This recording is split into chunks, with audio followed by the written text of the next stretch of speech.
Good evening, everybody. It is Thursday, April 13th, and we are here at the Montgomery County Council. This is a public hearing on the FY24 capital budget, amendments to the FY23 to 28 capital improvements program, and the FY24 operating budget.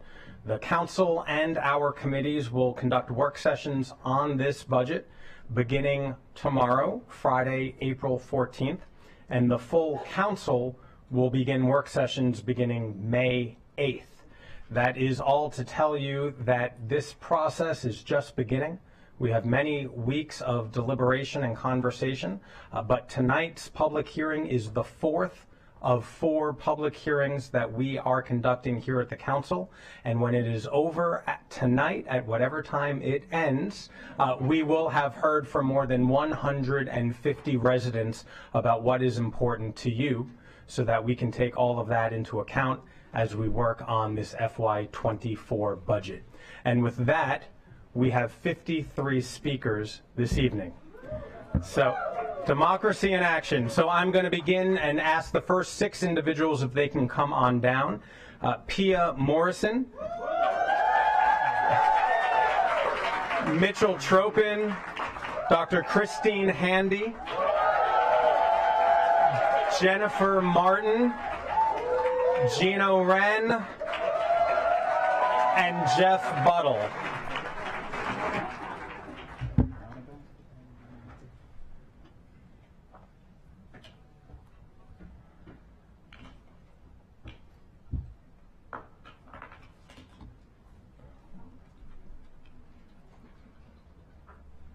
Okay, you're all here, and we'll start with Ms. Morrison. You have 3 minutes.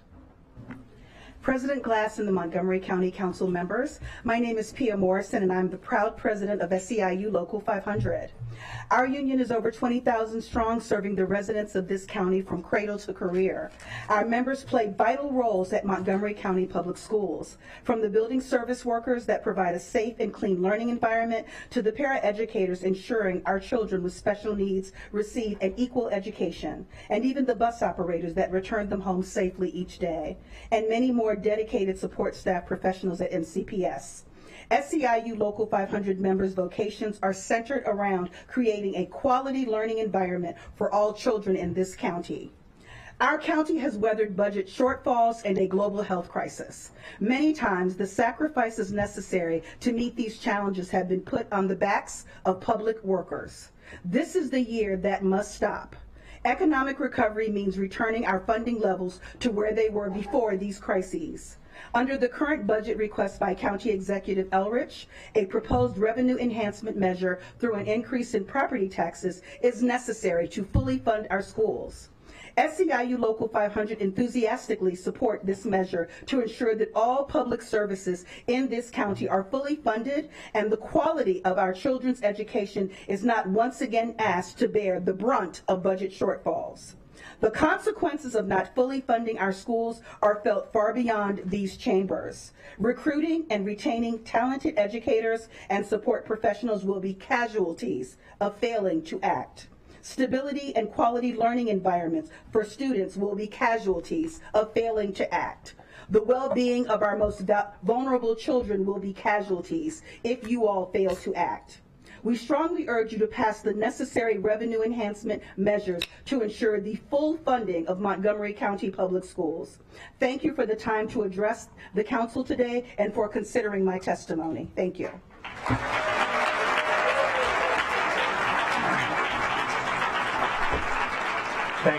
Thank you, Ms. Morrison. Mr. Tropin. One more time. There you go. Okay. Good evening, Council Chair, Council members. My name is Mitchell Tropin. I am Vice President for Higher Education at SEIU Local 500.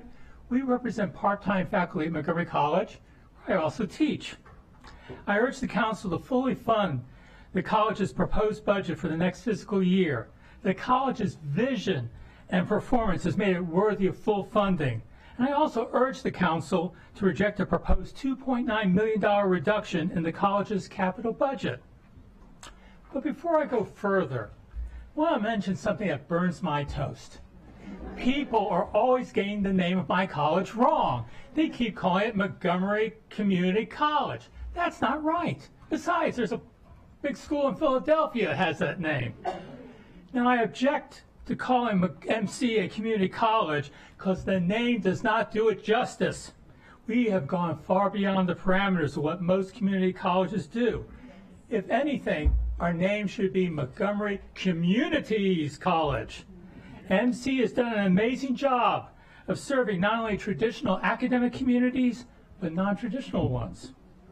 We strive to meet the needs of our students by providing programs aiming at helping numerous student communities, including LGBTQ students, students of color, students from foreign nations, students who are dealing with mental health issues, and students with food security issues, among others. We have expanded the college's role by serving a new community of students, high school students who are participating in our early enrollment programs. They're earning college credits while earning their high school diploma. And we are always seeking ways to help county residents, as evidenced by plans to establish a center in East County with a possible fourth campus. Our workforce development programs are helping county residents compete for better paying jobs. Internally, we've just completed a training program where we are identifying Latino youth who work at MC, seeing if they're good candidates to pursue IT careers so they can get better jobs with good wages. And everybody at MC is included in our fight for racial justice, an effort led by the college's Truth, Racial Healing, and Transformation Center. But MC is always expanding what a two-year college can do. MC, in fact, just began last month working with Montgomery County Police cadets in a new program of community-informed education and training. Cadets are shown how to be better prepared to tackle a variety of real-world policing challenges, even how to listen better. What other college does that? In conclusion, a rose is a rose, and Montgomery College by any name is a tremendous institution. But paraphrasing Senator Edward Kennedy, with a fully funded budget, the work goes on, good causes endure, students' hope live, and so their dreams never die. And that is good for all Montgomery County. Thank you.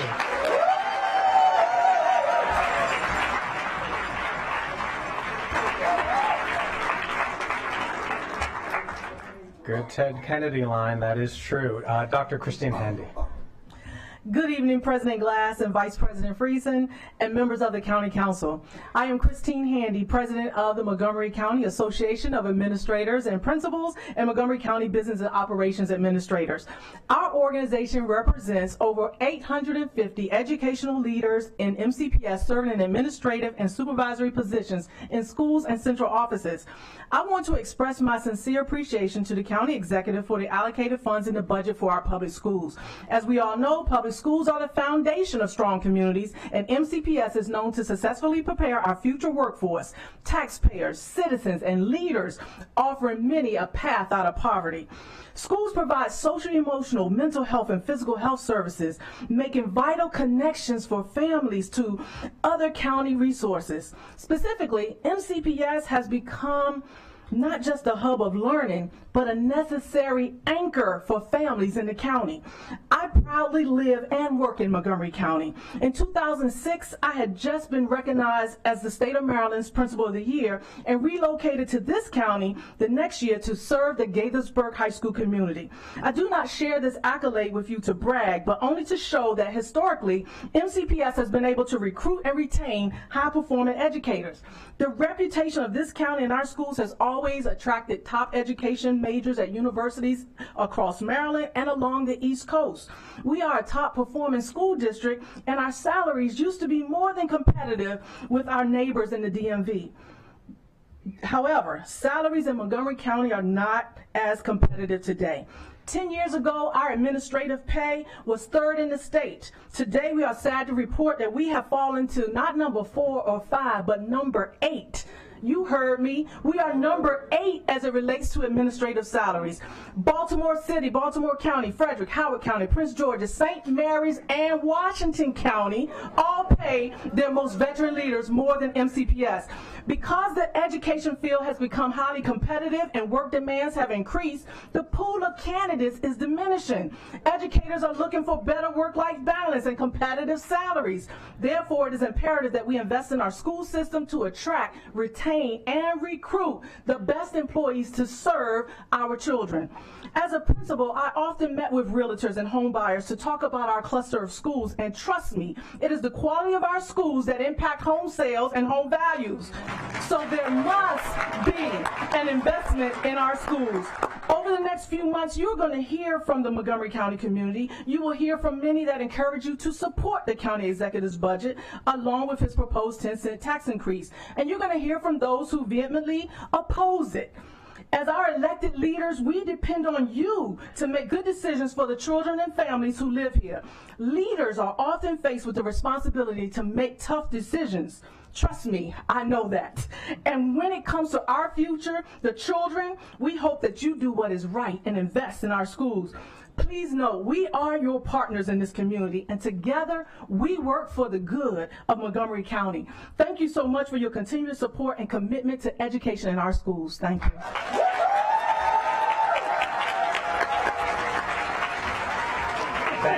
Thank you, Dr. Handy. Thank you. Next, Ms. Martin. All right, you made me come after Christine. Good evening, council members, and thank you for this opportunity to address you this evening on behalf of the Montgomery County Education Association, where I serve as president. Our membership is over 14,000 strong, and many are here tonight to show you that there is a real need.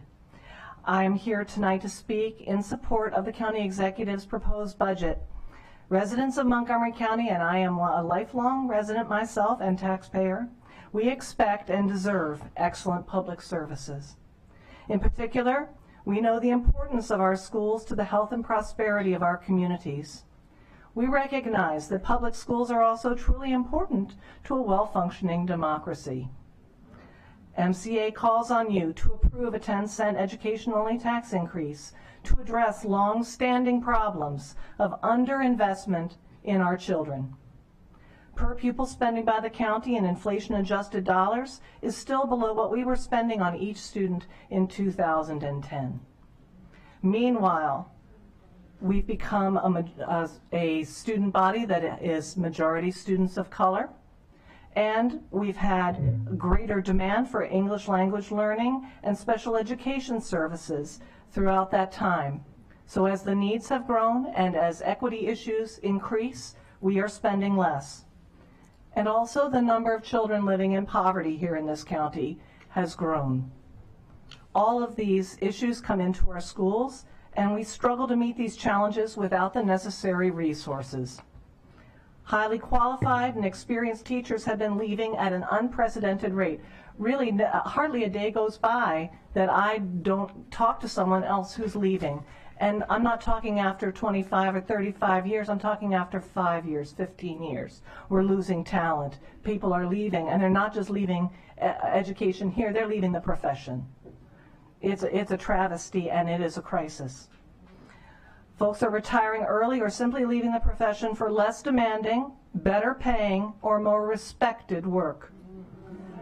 Last year, more than 11,000, oh gosh, let's hope not, more than 1,100 teachers and other education professionals like counselors and school psychologists left MCPS.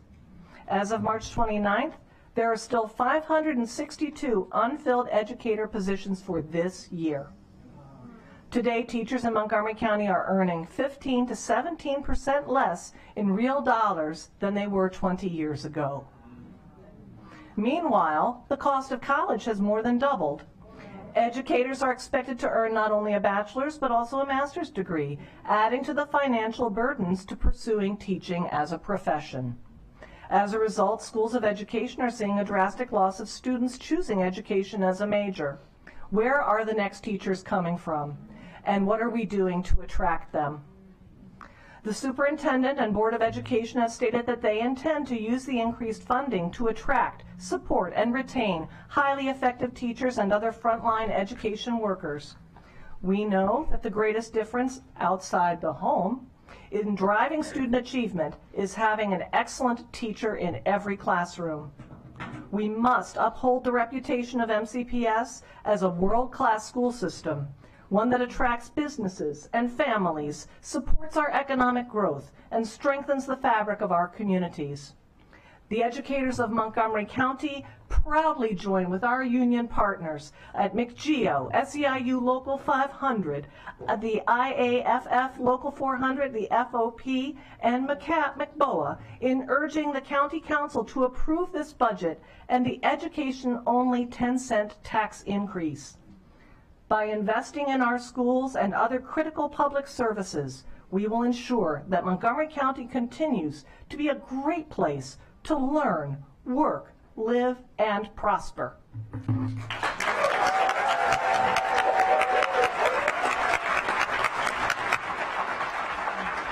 Thank you, Ms. Martin. Mr. Wren. Yes, President Glass, Vice President Friesen, council members. Good evening. Since the Great Recession, local 1994 members have experienced a significant loss in wages. Wage freezes has cost them thousands in salary and retirement benefits. To make matters worse, most departments are chronically understaffed. This staffing crisis is threatening Montgomery County's quality of life and eroding the faith in public services. We're in the most highly competitive market for public employees. We compete with all the DMV jurisdictions, the federal government, and up-and-coming competitors such as Frederick, Washington, and Loudoun counties, all offering excellent salaries, competitive benefits, more manageable workloads, and in some areas a lower cost of living. Currently, we have 960 vacant frontline positions across all services, the most acute being in public safety and HHS. The Sheriff's Office has become an extension of the police department, running calls and working side by side with officers combating the growing crime rate in the county. Has 22 vacancies, a 14.5% vacancy rate. ECC, Emergency Communications, where public safety begins with that 911 call, has 69 vacant positions. A 35% vacancy rate. Think about that. Calls are literally being put on hold each and every day. The Department of Corrections and Rehab is down 400 officers, a 16% vacancy rate. All three of these vital public safety departments are working under mandatory overtime scenarios. Employees are being forced to work double shifts 24/7 every single day, leading to the tremendous burnout and significantly contributing to the attrition rate. The consequences of this high vacancy rate and exhaustion compromise the safety of our entire community. The crisis center is down 29 therapists, a 25% vacancy rate. This makes fully staffing our mobile crisis response teams a complete fantasy. It's not going to happen. School health needs 63 more career nurses and 38 school health technicians, or a 27% vacancy rate, critically impairing those members' ability to manage the health needs of our student population. Child Welfare Services needs to fill 35 vacant social worker positions. Adult Protective Services is down 5 social workers. These vacancies are threatening the health and safety of some of our most vulnerable residents, our elderly and our children. We also have significant vacancies in the rec department, library department. These vacancies inhibit our members' ability to provide the programs necessary to support the residents. We're at a perilous crossroads, and unless this council accepts this reality and works with the unions to transition Montgomery County back to being a preferred employer, county employees in the community will continue to pay the price. We negotiate with the county executive collective bargaining agreement that acknowledges these realities and does something to address this crisis. The budget also includes a 10-cent property tax rate increase to help address the deep needs of our county. We are asking that the council fully fund all labor agreements and take action to enhance the county's revenues. Let's get to a point where the county has the financial resources necessary to serve the community at the level that they deserve and expect. These years of disinvesting in the workplace has come back to haunt us. Lack of ability to compete and recruit is severely eroding the quality of all public services in our county. We must take immediate action to turn this around. Our members and the residents deserve nothing less.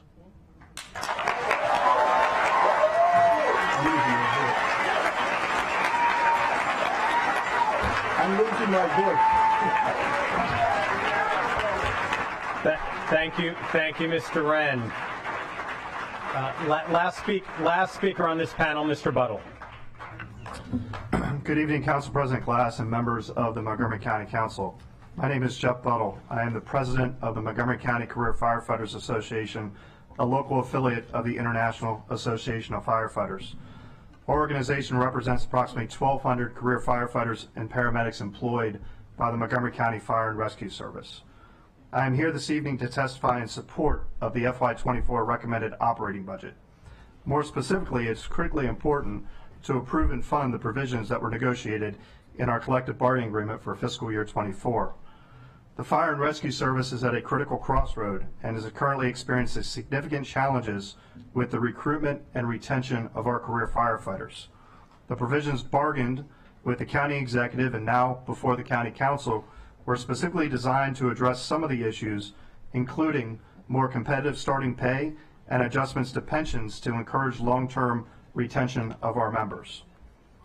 I think this is true of all of the members that all of my colleagues on this panel represent, but it's certainly true of the fire service.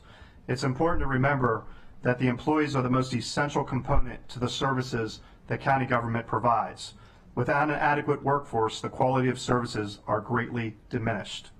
We look forward to having a seat at the table during upcoming committee work sessions to discuss these issues in more detail and work together to solve the many challenges that we are currently facing together. Thank you, Mr. President. Thank you, Mr. Buttle. And thank you to each of you and your members who are all here this evening for the work you do on the betterment of Montgomery County residents. So thank you all very much. Thank you.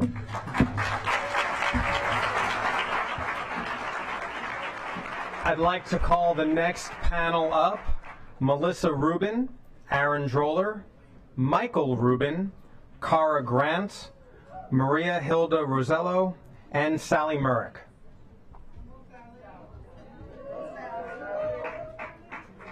You can sit anywhere. Yeah, we need DGS.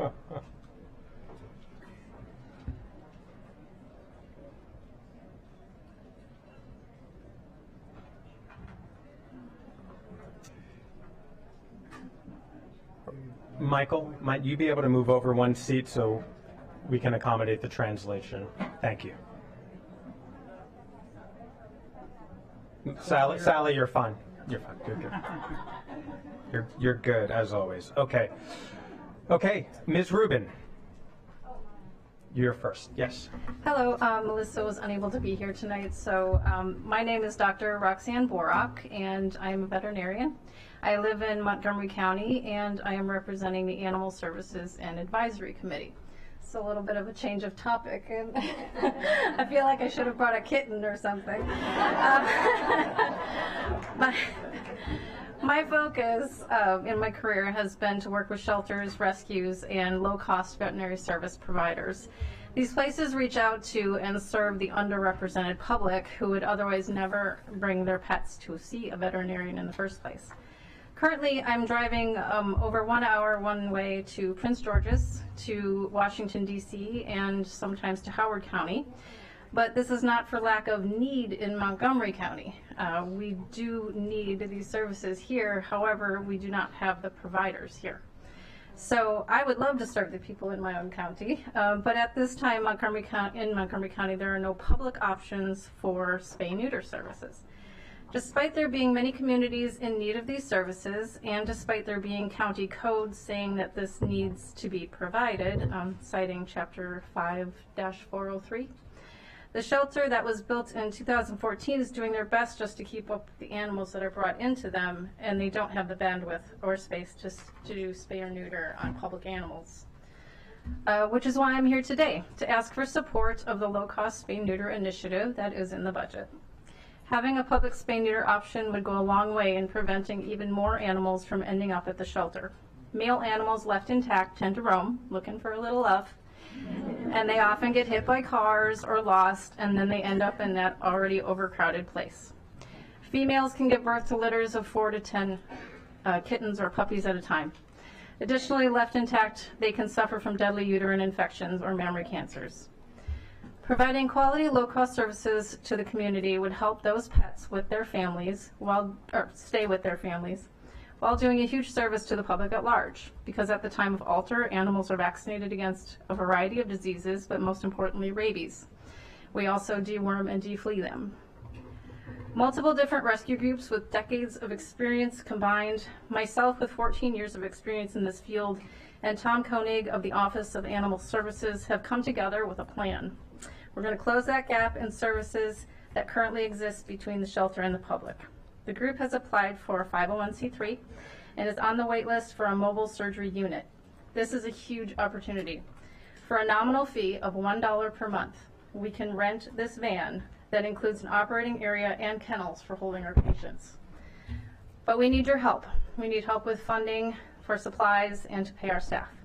This project is ready to get up and running. I'm ready to get to work in Montgomery County and to start reaching out to people who need our help and to aid in the pet care inequity some Montgomery County residents are experiencing. And I thank you for your time. Thank you very much, Doctor. Mr. Droller. Good evening, Good evening, Council President Glass and members of the Montgomery County Council. My name is Aaron Droller, and I'm a resident of Silver Spring. Thank you for the opportunity to submit testimony on the County Executive's proposed fiscal year 2024 budget. I testify today in opposition to the County Executive's proposed property tax increase. A property tax increase of this magnitude is regressive and disproportionately harmful to middle and working class residents that already struggle to afford housing in this county.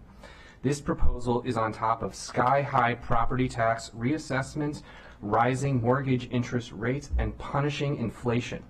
I know affordable housing is very important to this council, and this tax increase will make living in Montgomery County further out of reach for homeowners and renters alike. While this property tax increase is being sold to the public as money for our educators, it's clear from the budget being presented that this is mere pretext for irresponsible growth of county government across the board. We all want our educators to be compensated fairly and competitively, but it's clear that this new revenue would be used to fund other MCPS initiatives and not just teacher compensation. While there might be many worthy programs, the public should not be asked to pay additional taxes at this challenging time to fund any additional administrative bloat at MCPS or in the county government. I would add that special needs children were treated atrociously during the pandemic, and I simply don't trust or believe that MCPS will prioritize special needs educator compensation. The county executive has put forward to this council a fiscally irresponsible budget. You all have a tough task ahead of you. I won't rehash what you already all know, but using one-time funds for ongoing expenses and creating structural deficits is a recipe for fiscal disaster. The growth in county government spending is simply not commensurate with our anemic population and economic growth.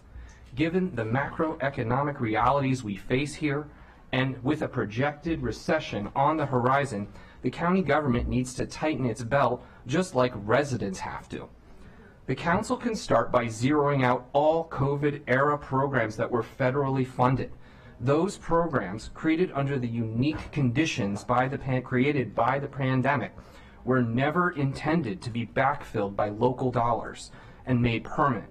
Further, given that there are already huge numbers of vacancies within the executive, the council should authorize no further growth in positions and eliminate vacancies that have gone unfilled for more than 3 years. The council needs to right-size this government this year, or the decisions that you will be required to make in the future will be much, much more painful. Please reject this regressive property tax increase. Thank you for your time and for your service to Montgomery County. Thank you, Mr. Droller. Next, Mr. Rubin.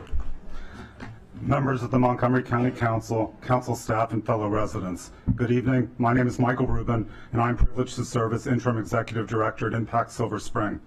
I spent most of my life as a resident of this county and have to tell you how frustrated I am at the minimal progress we have made during my lifetime in lifting people out of poverty and reducing our racial wealth gap.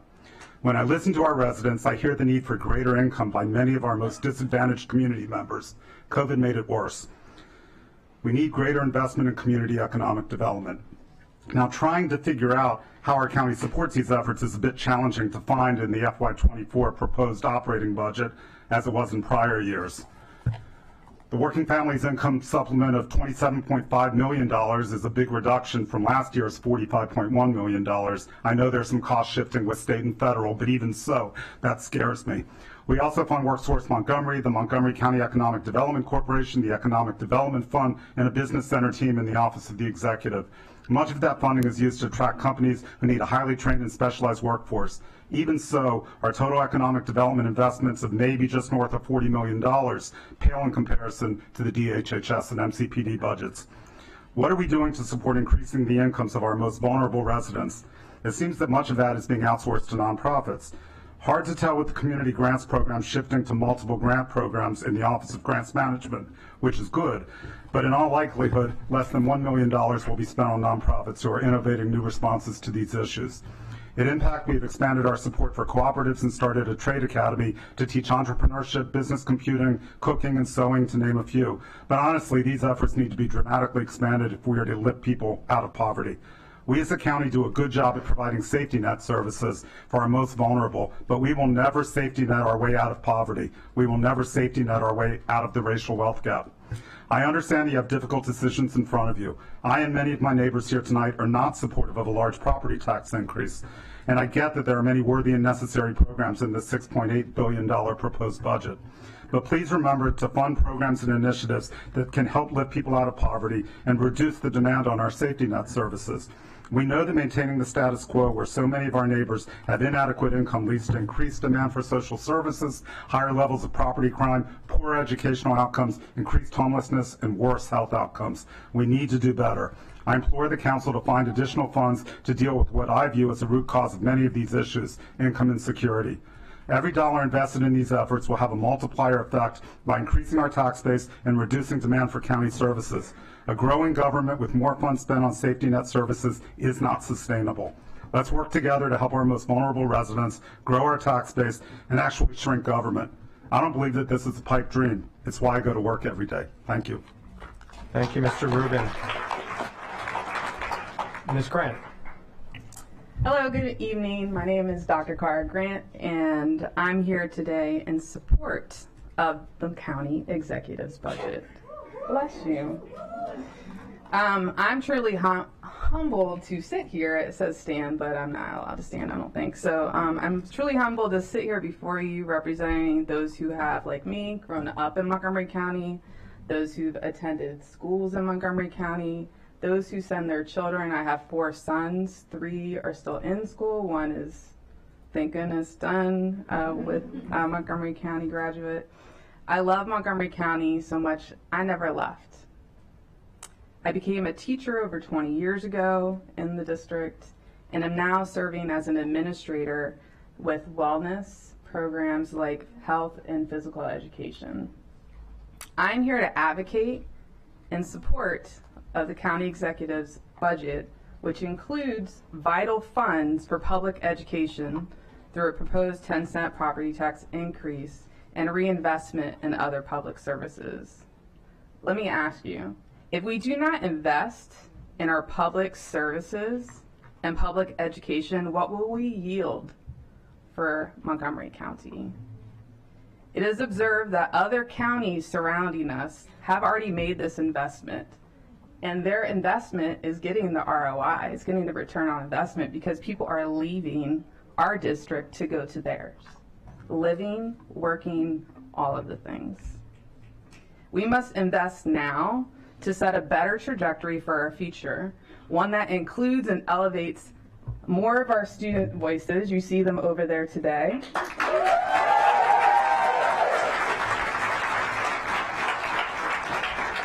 They are a representative group, the families. I'm sure if you have a family in MCPS, feel free to stand and support that we send students there. And what this does is education is a social determinant of health. What it tells us in its research and evidence-based practice is that that environment of school gives you access, gives you wraparound services, and it is a systemic way to reduce the barriers that have caused us from redlining institutional racism and systemic racism that my family and others have had to deal with. And yes, I present white, Latino, whatever, but I am mixed, black and white, multiracial. So when you talk about funding and investing, this is what it is. It takes place here. Do you want a sense of belonging? Fund the budget. Montgomery County Public Schools is working to do that good work around anti-racist, anti-bias. It is an uncomfortable conversation. Not everybody wants to talk about it or admit where our forefathers have set paths that are still being perpetuated today. However, it is a difficult and uncomfortable conversation that needs to happen. And if you're not going to fund the budget, you're saying that that doesn't matter. And those people, those kids, those black and brown children, those people that identify gay, straight, or trans, those people that are women trying to go into science and other marginalized groups of people don't matter. An investment of 10-cent property tax increase. So, do you want to support perpetuating this lack when we have adjusted inflation? This is remarkable. We've been stagnant at 2010. Ms. Have Grant? you? Yeah, sorry. Yeah. So thank you. So once again, just take a look at the students, and that's your answer.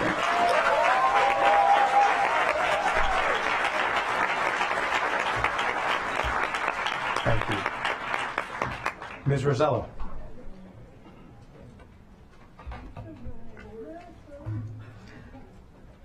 Buenas noches a todos los presentes, a cada uno de los legisladores y al concejal Albornoz. Mi nombre es Hilda Rosselló, vivo en el condado de Montgomery por 18 años. Estoy aquí porque tengo una motivación por nuestros jóvenes de nuestro condado, jóvenes que podrían ser nuestros hijos. Good evening to all of you. Good evening, Councilmember Albornoz. My name is Hilda Rosello, and I have lived in Montgomery County for 18 years. I am here because I have great motivation and love for our youth of our county, young people who could be our children. Constantemente vemos noticias con tremendos dramas, jóvenes suicidas u homicidas. Ante eso, ellos deben haber pasado por un túnel de tristeza, de desesperanza y tal vez de mucha depresión, o las dos cosas a la vez. No es fácil acceder a la salud mental, por eso los centros de crisis están saturados. We constantly hear of tragic news, youth committing homicides, even suicides. They must have gone through a tunnel of sadness, hopelessness, and depression. Why? Because it is not easy to access mental health resources. Crisis centers are saturated. Son los jóvenes que protagonizan páginas policiales. Cuando mis hijos eran pequeños y luego adolescentes, nunca encontré en los centros de recreación del condado algo que puede estimular sus habilidades. Solo encontraba básquet o caminatas. Toqué una y otra vez cada centro recreacional y me frustraba. Los niños, los jóvenes y nosotros los adultos necesitamos la interrelación, la socialización, que es una ayuda tremendamente, ayuda a bajar la hormona del estrés. Very often, our young adults are the stars of a crime scene. As my kids were growing up, I never found any programs that could stimulate their minds and their skills in the county recreation centers. I only found basketball or walks. This was a story that kept repeating itself in every recreation center, and it was very frustrating. Children and young adults need to socialize and practice activities that will stimulate their minds. This will help lower stress, and overall, it is very beneficial.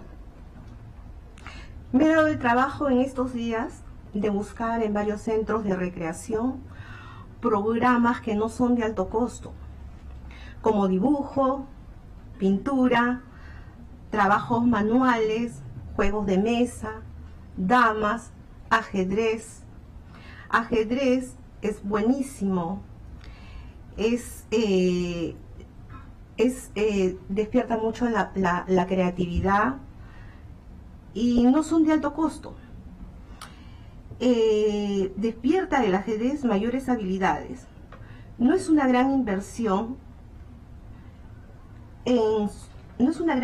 y es muy importante porque socializan, se intercomunican. Definitivamente eso les cambiaría mucho el estado de ánimo.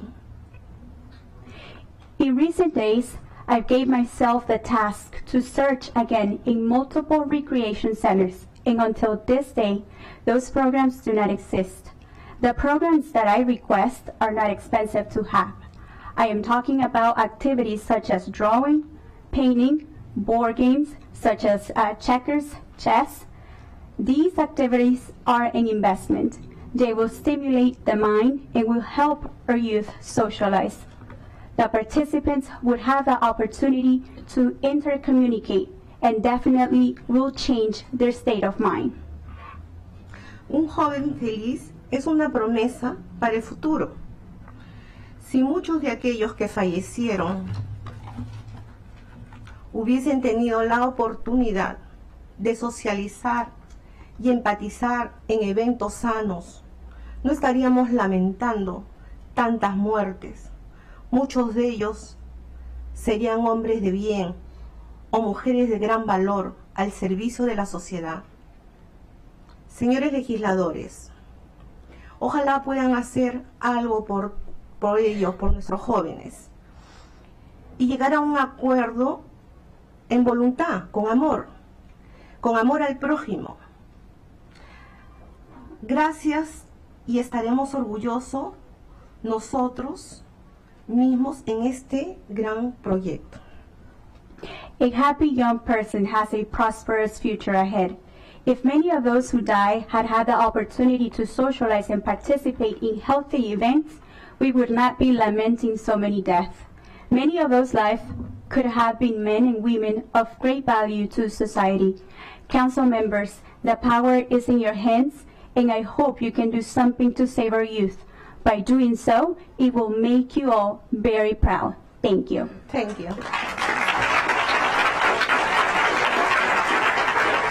Thank you, Ms. Roseo. And the final speaker on this panel is Ms. Merrick. Good evening, President Glass and Montgomery County members.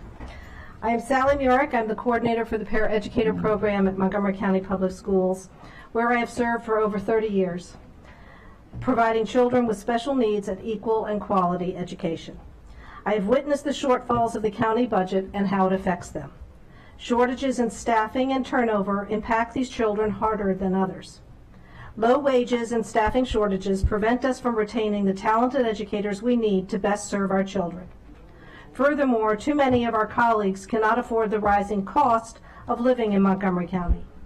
As a union member with SEIU Local 500, I'm thankful for my brethren negotiating for better working conditions. Unfortunately, holding the line means losing more talented educational support professionals to attrition. Reductions in public funding have resulted in depressed wages for many public workers in this county. With rising costs and inflation, our families can afford less and less. As this council debates our county's budget needs, one step at a time, I would ask you to consider County Executive Mark Eldridge's proposal to provide revenue enhancements to fully fund our school system. Our children, our school system, and its hardworking educators cannot be asked to shoulder the hardships of this county's budget again and again and again. This is your chance to provide relief to the many families who serve this county each and every day. I ask you to fully fund all public services in Montgomery County and for your support increasing revenues to support our public schools. We urge you to pass the necessary property tax measures to ensure the full funding of Montgomery County Public Schools. Thank you very much, Ms. Blair. Thank you all for your testimony this evening. Thank you. I'd like to call down the next panel. Nancy Austin, Karen Metchis, Adrian Clark Harrison, Evelyn Hoey, Victoria Thomas, and Alice Barnett.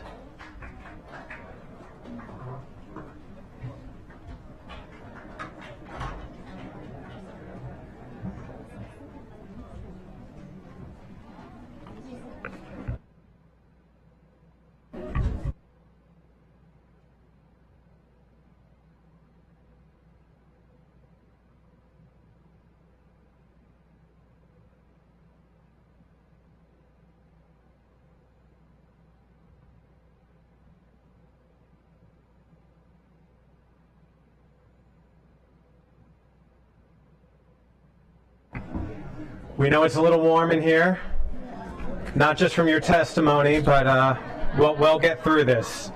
Okay, Ms. Austin. Yes, just press that button. Thank you.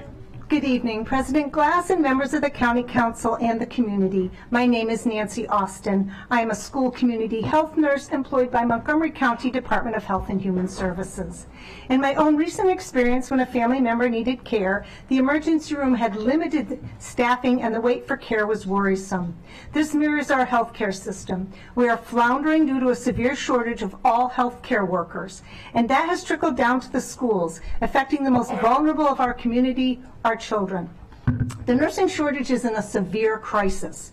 There's a small applicant pool, many are retiring, and even more have left the profession.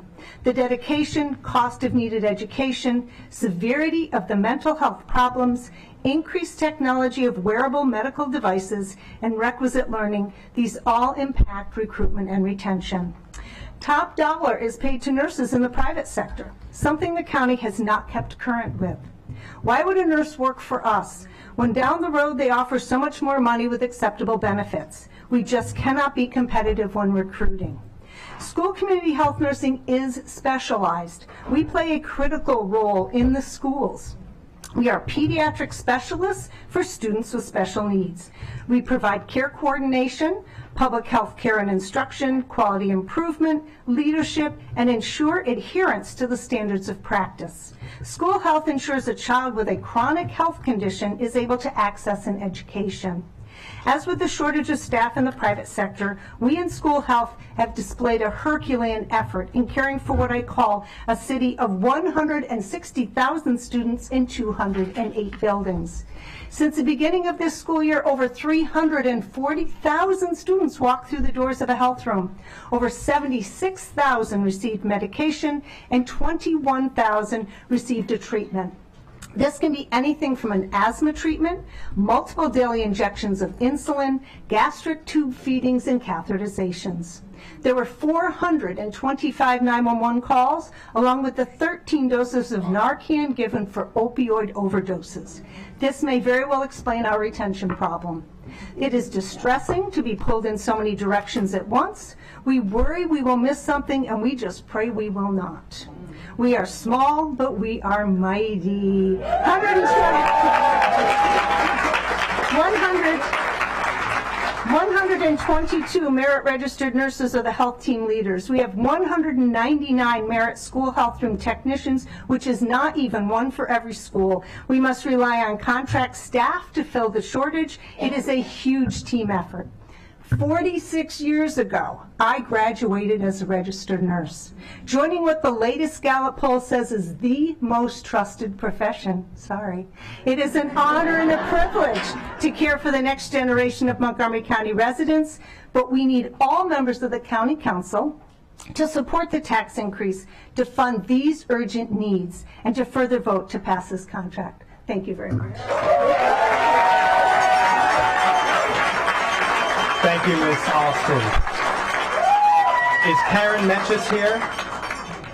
Karen Metchis? Okay. Ms. Clark Harrison. All right, does that work? Okay. That works, you're on. Good evening to the council. My name is Arian Clark Harrison, and I am proud to be here as both a Montgomery County resident, Wheaton, Maryland, and elementary school principal with Montgomery County Public Schools. I serve as the elementary chapter vice chair of the Montgomery County Association of Administrators and Principals. I testify today in support of the tax increase for Montgomery County residents to fully fund the school system's FY24 budget. MCPS has been a symbol of the great potential of public education, recognized nationally for its achievements. Yet just like everyone else, we are feeling the impact of the pandemic and want to ensure that our students have their academic success, their safety and security while attending school, as well as their mental and emotional health intact. We need funding to ensure that our students are safe and secure while in school. We have seen an uptick in domestic abuse cases, difficult child custody arrangements, as well as other societal stressors that fall on our doorstep. I have managed multiple angry family members this year, a significant increase from years past, without the backing of security because our elementary schools are only allotted a roving security detail. In the news, we have all seen a significant increase in students dealing with mental and emotional stressors and self-medicating with the use of legal and illegal substances. What you don't see, though, are the student cases that don't get reported. The number of dysregulated students that I spend hours of my day trying to calm and develop behavioral plans for in order to ensure their safety as well as the safety of other students in my building. This year we have referred an unprecedented number of students in a kindergarten through second grade school for therapeutic resources and have a waiting list for many seeking family therapy services. We must take proactive steps to tackle our youth mental health crisis, and we need the resources to do so. In her proposal, the superintendent has outlined the funding needs that will ensure that our students are on track for academic progress. In order to execute these plans, we must be fully staffed. Yet when hiring, I have discovered that more often than not, teachers and teacher leaders in surrounding districts would have to take a pay cut to come to Montgomery County. Additionally, our school system is bleeding talent to other jurisdictions as teachers and administrators are electing to leave MCPS for places where they are not only compensated at higher rates, but they can also afford housing. How do we ensure that we keep our talent in Montgomery County? The budget proposed by the superintendent is not simply a suggestion, but rather an imperative on how we want to see Montgomery County continue to evolve as an outstanding place to both live and work. The safety and security of our schools, the mental health and well-being of our students, and the academic success of all is not negotiable. As our county executive has told us, slipping in these categories will hurt the county's property values far more and far longer than a property tax increase. Thank you so much for your time this evening. I, as a resident, want to ensure that our school system is fully funded so that I continue to see my county, Montgomery County, have a bright and prosperous future. Thank you. Thank you, Ms. Clark Harrison. I see Ms. Metchis has joined us. Ms. Metchis, you have 3 minutes. All right, I didn't hear you call my name earlier. Turn that back on. Hit the button one more time. There you go. Thank you. Great. On another note, thank you, President Glass and Council, for the opportunity to testify on the budget. I represent the Climate Action Plan Coalition with a membership of 20 organizations.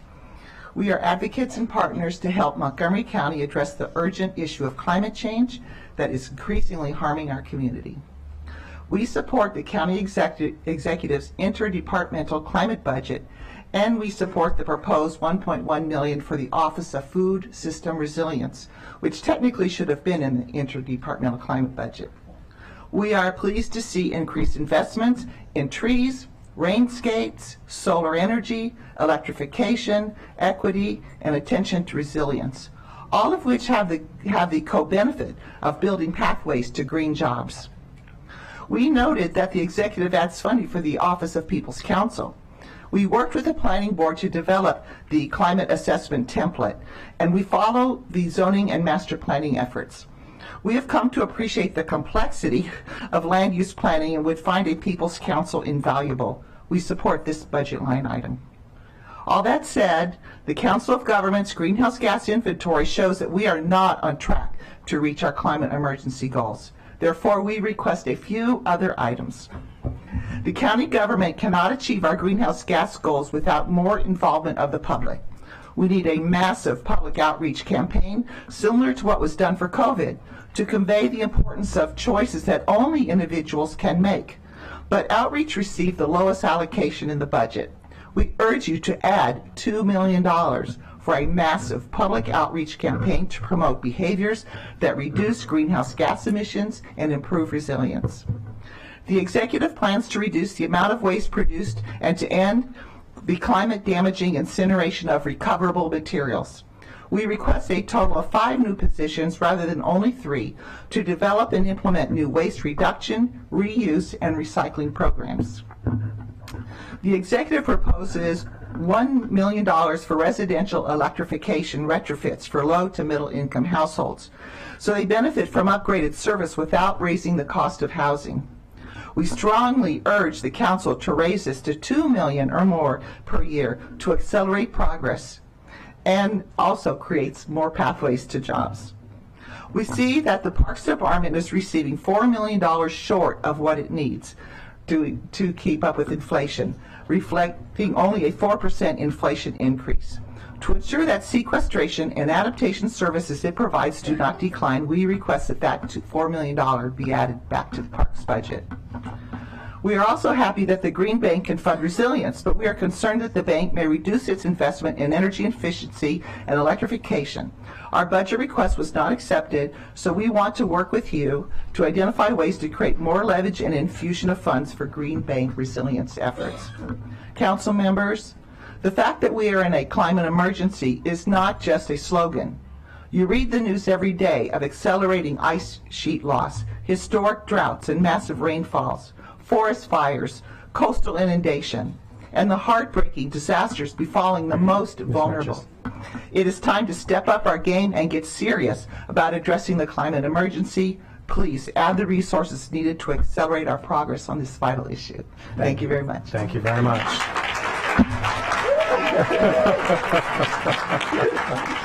Ms. Hoey, you got 3 minutes. Okay. Good evening, Montgomery County Council President Evan Glass, Vice President Andrew Friesen, esteemed council members, and distinguished guests. What is affordable housing and how does it affect the underprivileged in our communities? Affordable housing is housing we can afford to pay monthly on time without incurring late fees, feeling stressed, depressed, and strained that can create housing insecurities for us along with other insecurities we already face. For example, deciding how much to pay on a monthly utility bill. My name is Evelyn Huey. I have lived in Montgomery County, Maryland for 21 years, currently residing in Germantown, District 2. I am a participant in the Community Action Institute CAI program. I am here to advocate and ask Montgomery County Council to allocate additional fundings in the 2024 budget and beyond for more affordable housing and to implement a rent control and rent stabilization program throughout Montgomery County. In the state of Maryland, there are 2 counties, Frederick County and Washington County, that has a form of rent control. Within Montgomery County, the city of Tacoma Park has a rent stabilization program that has been in existence for years. Therefore, my question for the council is, why does Montgomery County, the whole Montgomery County, not have a rent stabilization and rent control program? Over the years, I have found it incredibly challenging to maintain monthly expenses, especially when my income and those like many other residents in the county is not comparable to the rising cost of living in Montgomery County. I am in support of Bill 16-23, Rent Stabilization, the Home Act. Under this bill, the maximum allowance for rent increase is up to 3%. I am advocating and urging the council to pass this bill. In 2021, according to the U.S. Census American Community Survey, the median gross rent in Montgomery County was about $1,821 a month. It is estimated 23% of Montgomery County renters pay 50% or more over their income in monthly housing costs. This is rent burden. With the rising cost of rent in Montgomery County, it can be a deterrent for people moving into the county and forcing current residents to seek housing in other areas with rent sensitive and sensible with rent sensitivity outside of Montgomery County. Again, I am asking the council to ensure that funding is allocated in the 2024 budget and beyond for more affordable housing in Montgomery County, to include rent control and rent stabilization. Thank you for your time, attention, and allowing me to speak on this serious matter. I have submitted a copy of my written testimony. Thank you very much. You get bonus points for coming in at 3 minutes. I'm sorry? You get bonus points for coming in at 3 minutes. Thank you. Ms. Thomas. Good evening. My name is Vicki Thomas, and I'm Vice Chair of Montgomery County Partners for Animal Wellbeing, MOPAW, a 501c3 nonprofit animal welfare organization. Our programs include fostering and adopting out homeless animals, paying special vet care for owners who can't afford it, and running a pet food pantry in partnership with the Montgomery County Animal Services and Adoption Center in McKasick. I want to thank the council for this opportunity to speak in favor of the proposed low-cost spay-neuter clinic for Montgomery County, of which McPaw, along with several other nonprofits, have been the main driving forces with the full support and cooperation of the Office of Animal Services. Even though ours is one of the richest and most diverse counties in Maryland, there are large portions where residents lack the resources to feed their families, including their pets. As I mentioned, McPaw runs a weekly pet food distribution alongside a human food pantry. We started our pet food distribution during the pandemic, never imagining that 3 years later we would still be in operation. But the need hasn't lessened for either human or pet food. Last year we distributed over 66,000 pounds of pet food. These people who can't afford food for their families or their beloved pets certainly cannot afford hundreds of dollars to spay and neuter their pets and provide basic vet care, which is what the proposed clinic would supply. We believe this is a fairness issue, an equity issue, and I would even argue a moral and an ethical issue. Our pets are important members of our families. They give us unconditional love, and the emotional benefits of pets are well documented. As Councilman Albornoz has said, this is also a mental health issue. And there are important health benefits to the pets themselves. Spaying and neutering helps prevent conditions such as uterine infections, mammary and prostate cancer, and behavioral issues such as spraying and roaming. But besides these reasons, the spay-neuter clinic is a prudent investment because in the long run it will reduce costs to the county by reducing the number of stray and surrendered animals entering McKasick and the number of spay-neuter surgeries the county vets will have to perform. Currently, about 70% of the cats and dogs entering McKasick are not altered, which is one of the reasons Director Koenig supports this effort. We are very fortunate to have Dr. Roxanne Barak, a skilled veterinarian who specializes in spay-neuter surgeries, and who you heard from a few minutes ago, lending her expertise, experience, and skill to the spay-neuter initiative. Therefore, for all of these reasons, as well as the fact that a spay-neuter clinic is mandated in Chapter 5 of the County Code, I urge you to support this much-needed and long overdue resource for our county residents, both human and furry. Thank you very much, Ms. Thomas. Final speaker on this panel is Ms. Barnett. Good evening. How y'all doing? Thank you so much for this opportunity to speak to you this evening. My name is Alice Barnett, and I am here to speak in support of an additional $1 million in funding for the Black Physicians in Healthcare Network. I'm speaking to you this evening as a private citizen, but when my pastor found out that I was speaking here, the Reverend Dr. Brian O. Bellamy, senior pastor at Mount Calvary Baptist Church in Rockville, where I am chair of the Health and Wellness Ministry there, insisted that I make it known that he is in support of the Black Physician Healthcare Network's additional funding. He thinks that they have made significant impact in the African American community in Rockville, Maryland. As I sit here before you this evening, I reflect on and identify with how Fannie Lou Hamer must have felt on that night in December 1964 when she stood at that podium in that church in Harlem and uttered the now famous words, "I am sick and tired of being sick and tired," because, ladies and gentlemen, so am I. I've worked as a healthcare professional for more than 40 years. I've given testimony before legislative bodies like this one at all levels of government numerous times. My remarks before you this evening focus on the same issues as when I first began testifying before legislative bodies in the 1980s. Health disparities in the Black community, lack of culturally sensitive providers, and access to affordable care. Yes, I'm sick and tired. Many models of healthcare have been created, demonstration projects have been developed, and legislation has been enacted to address these deficiencies. Some have been successful, some not so. The interesting thing is that once they make these programs are successful, funding mysteriously is cut off or decreased. The Black Physicians and Healthcare Network have made significant inroads in providing access to culturally sensitive physical, dental, and mental services for African American and Black residents of Montgomery County. Without additional funding, continued access to this service is not certain.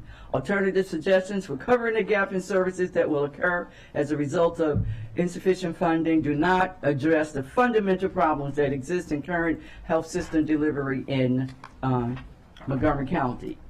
Ramifications, if this funding is not provided.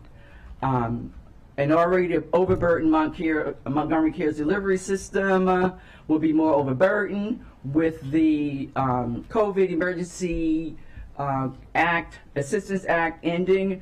For the KFCFF says that, says that between 5 million and 14 million people will lose Medicaid coverage. Again, Montgomery Care being overburdened. I just ask you this evening to consider the fine work that this organization has done, and without the additional funding, that would not be possible. Please consider the additional funding. Thank you, Ms. Barnett. Thank you to everybody on this panel for your testimony this evening. For the next panel, I'd like to invite Jeffrey T. Brown, Nubia Ladino, Christopher Cano, Cheryl Clark, Ricardo Hernandez, and Katie Angel to come on down.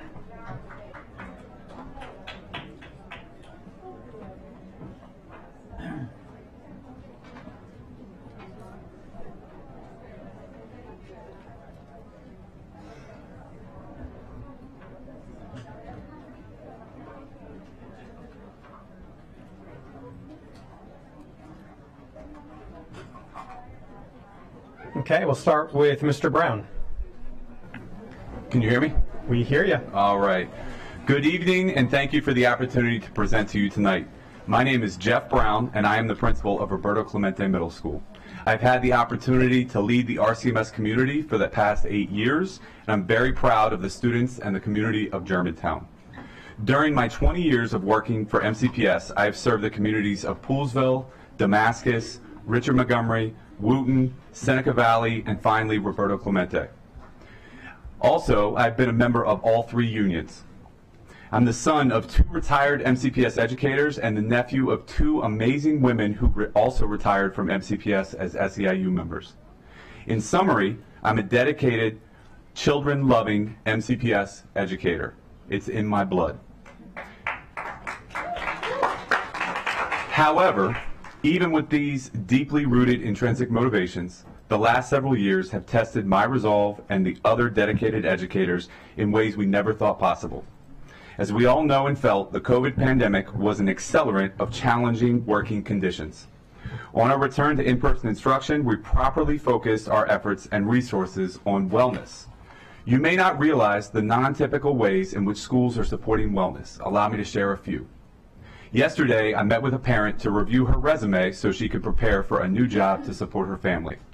The day before that, a student in crisis returned to the building late at night, knowing that she would find safe adults. My staff and I returned to the school to support her through her time of need. During this past holiday season, our counselors and staff collected and provided over 1,000 gifts for students to give to their family members. I could go on with the many and unique and forgotten ways we ask schools to support our children, but for time I will stop.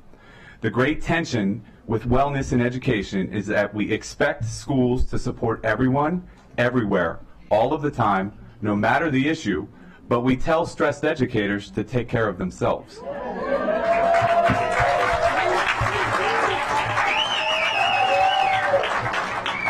Part of caring for us would include fully funding the county executive's proposed budget to ensure schools have the positions, resources, highly qualified people, and competitive compensation. With the support and vision of our superintendent, Roberto Clemente Middle School has been working to accomplish the following: end hate, bias, and racism. This is not a lofty goal. This is not a long-term vision. This is our real daily goal.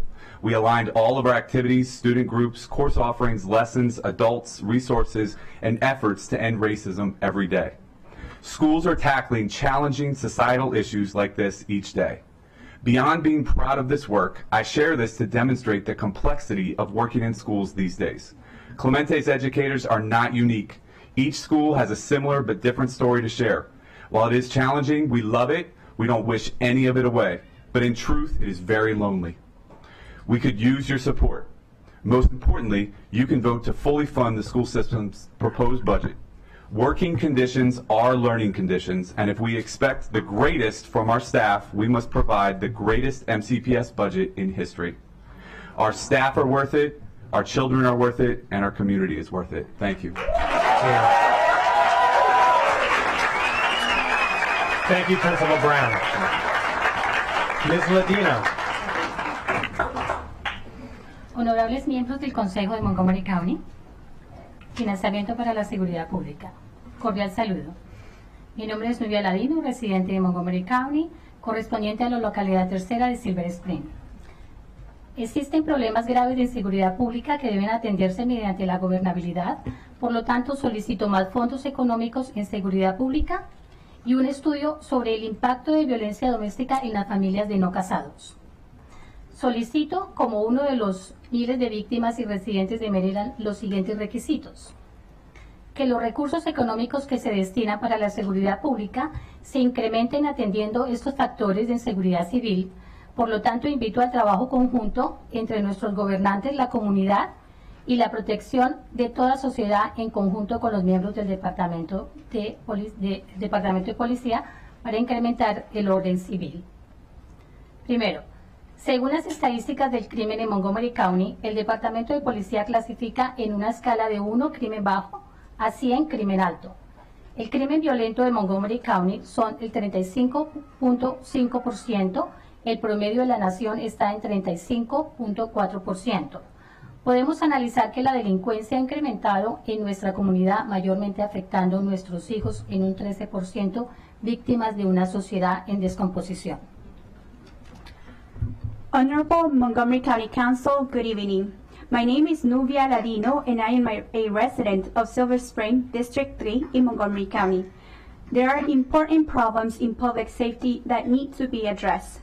These issues can be addressed with governability and economic funds. I am requesting to allocate more funds to public service, education, and the impact of domestic violence among non-married couples living together. I am requesting as a Maryland resident and as a victim of these issues to do the following. An increment of funds in public safety to address civil safety. I ask to work together along with government rulers, community, and police departments towards civil order. According to statistics, with 1 being a low level of crime and 100 a high level of crime, Montgomery County is at 33.5% in violent crime, and the U.S. average is 35.4%. These numbers show that the crime has increased in our community, and the people who are most affected are our children. Out of all the crimes, children are involved in 13% of those crimes. Segundo, solicito como una de tantas familias víctimas que se destinen recursos económicos para estudios legales referente a los estatutos jurídicos de familia que conlleven a la protección de convivencia de no casados, que de igual manera conforman una familia ante la sociedad. Por lo tanto, no a la discriminación de ninguna familia en cualquiera que sea su género, de convivencia de cohabitantes, lo cual puede lograrse mediante la implantación de leyes jurídicas y políticas certeras en el funcionamiento de nuestras familias multiculturales de Maryland. La Oficina del Censo de Estados Unidos ha informado de un aumento dramático en el número de cohabitantes durante las últimas 3 décadas. El número de cohabitantes se triplicó de 1970 a 1980, saltando de 523.000 a 1.560.000. De 1980 a 1990, el número pasó de 1.589.000 a 2.856.000. El total de convivientes no casados se situó en 5.475.768, incluidas las parejas del mismo sexo. Este fue un aumento del 72% en la última década. El aumento de parejas no casadas en Maryland es del 46.9%. Sinceramente, Nubia Ladino, al servicio comunitario. I am requesting to allocate funds for legal help, especially with family law. Families need to be protected even if they are not legally married. There shouldn't be any discrimination against families that cohabitate without being married. This change can be done with a law to cover our multicultural families in Maryland. According to the U.S. Census, there has been a dramatic increase in cohabitating couples in the last 3 decades.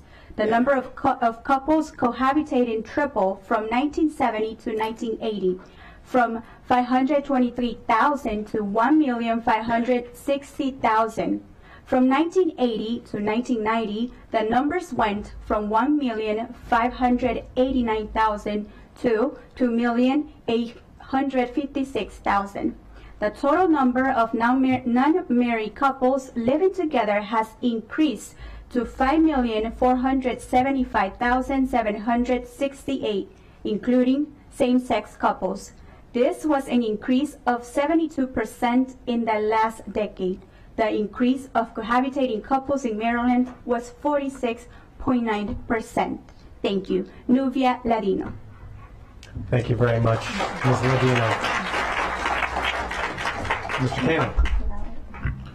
Good evening, everyone. My name is Christopher Cano, the coordinator for member political engagement at SCIU Local 500.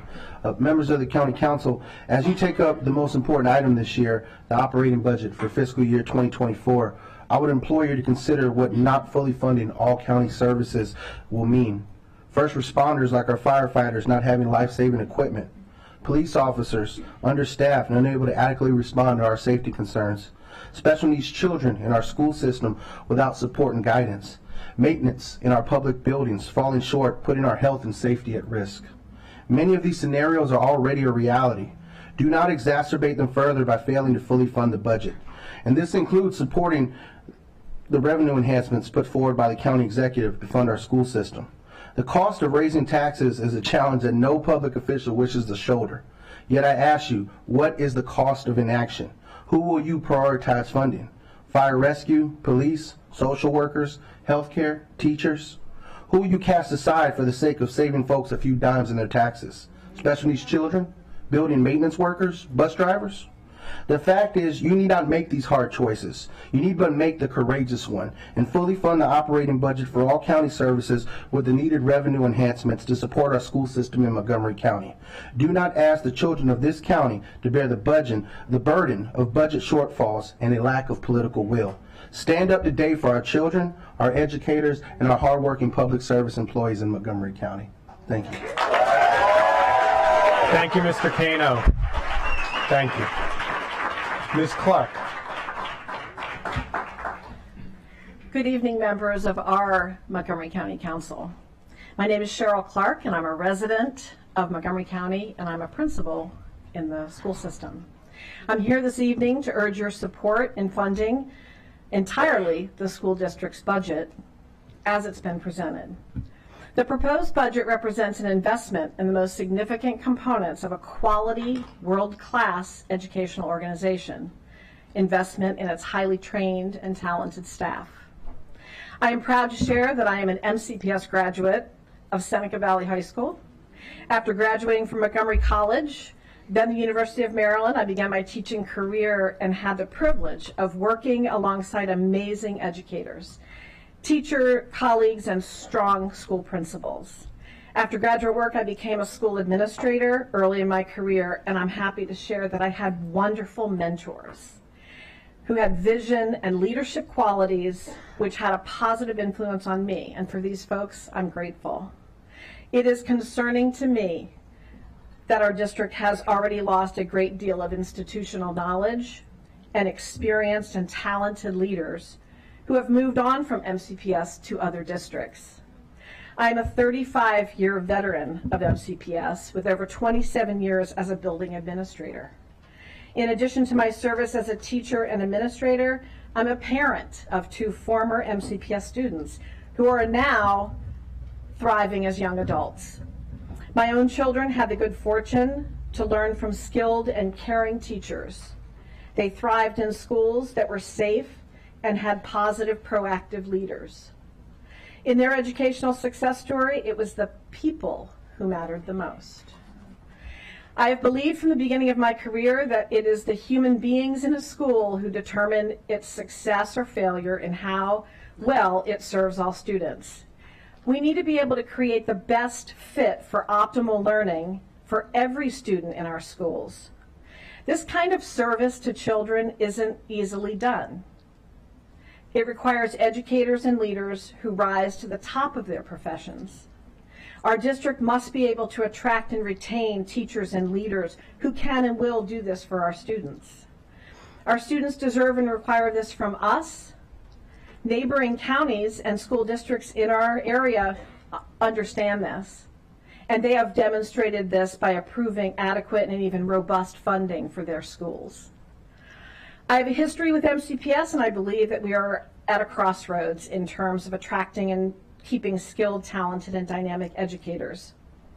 From my MCPS perspective, as a former student, teacher, and parent, and as well as a current principal, I look to you, the leaders of our county, to fund a budget that puts our students, their well-being, and their education as the biggest priority. Please do your part and fund the entire MCPS budget. I appreciate your time and consideration. Thank you, Principal Clark. Thank you. Mr. Hernandez. Good evening, esteemed council members. My name is Ricardo Hernandez, Assistant Principal of Paint Branch High School, and a 16-year MCPS employee, and recently I was named the Maryland State Secondary Schools Assistant Principal of the Year. I come before you today to ask your support in passing the 10-cent tax to fully support the county executive's budget. Your support is critical in providing the much-needed support to our schools and our community. Education and the needs of our students have changed. To do this work, the budget represents an important investment in people, namely a highly qualified administrator, teacher, and support service professional in every position. This is essential to improving academics and providing the services our students and families critically need. When it started in 2007, MCPS was the top school system in Maryland. Since then, it has faltered, in part to the loss of the institutional knowledge, the human capital, and the potential human capital that we were able to attract. To combat this, we must be competitive in our wages in order to recruit and retain quality employees. The competitive nature of today's employment environment requires this. In recent years, I have seen too many teachers and administrators leave the system for surrounding jurisdictions for better compensation and quality of life. We once were the county that people wanted to live and work in. That has now changed. With this budget and your full approval, we will once again be the county that people want to live and work in. This community is a decade behind in per pupil funding, easily 5th in the state, and combined with high inflation, it means that our schools are currently significantly underfunded. A targeted tax increase is the right thing to do to move our county forward. Our neighbors in Howard, Frederick, Prince George's, and Fairfax County all pay higher taxes. We are at a critical crossroads. The future of Montgomery County government and the services it provides will be determined by how well we do for our students today. Now is the time to do whatever it takes to do the right thing by our children. Our future and the future of our children depends on it. I ask you to fully fund our school system and the executive's budget. This is the right thing to do today. Doing the right thing is often the hardest thing to do. I ask you to do the right thing and vote for this 10-cent increase to meet the budget needs of the county. While the impact on families of a 10-cent increase will be minimal, the impact for our students and our staff will be significant. Thank you.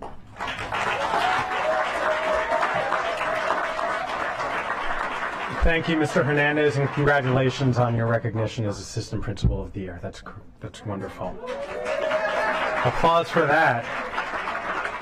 And the last speaker on this panel is Ms. Angel.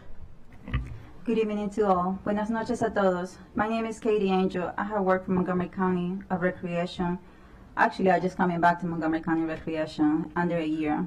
I started in Montgomery County Recreation in 2010, and then due to the budget cuts, basically my position was eliminated. I was transferred to the HHS.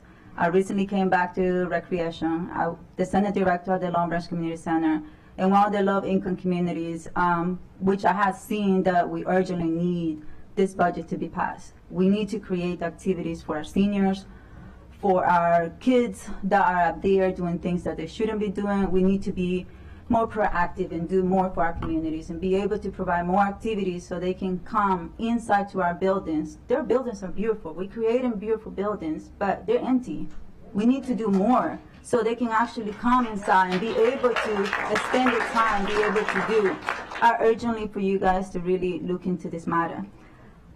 During the economic the recreation departments, they went undercuts because of the teens and teenagers and seniors.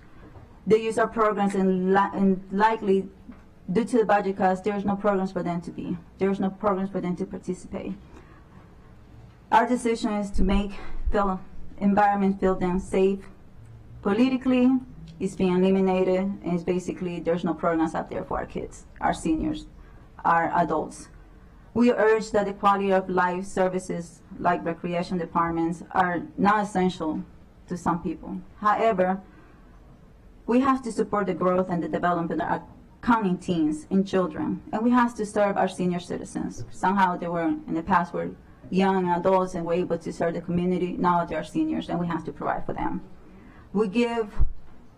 Our senior programs are limited, and there's not a lot to do for them. We have to emphasize that one day we're going to be there. One day we're going to be old. One day we're going to be seniors, and we're going to be listening to their stories, and we want to make sure that we're there to provide for them. Right now we're healthy. Right now we're able to move and we're able to do. One day we're not going to be. So let's do something now for the future. During the COVID, during the economy, the centers were closed. The facilities were closed due to political reasons and political and health reasons. Whatever decision was made, they were closed. They were used for nothing. So now they're reopened. Let's build something positive for them, for everybody. For you guys have visited my community center, and thank you for that, and I appreciate that. At this time, I want to emphasize the 1040 hours that everyone, seasonal staff, are able to work in a year. You all are aware of the 1040s. It's something that it breaks my heart that I can't work my staff more than 20 hours per week. Why? Because they're limited. I'm limited. I cannot give them more than 10, 40 hours a year. If they do, if I use them, basically I have to tell them, there's no more hours for you. And with that said, I beg you, please reconsider this. We need I urge for the budget to be passed. This is the way. Thank you. Gracias. Thank you, Ms. Angel. Thank you all for your testimony this evening.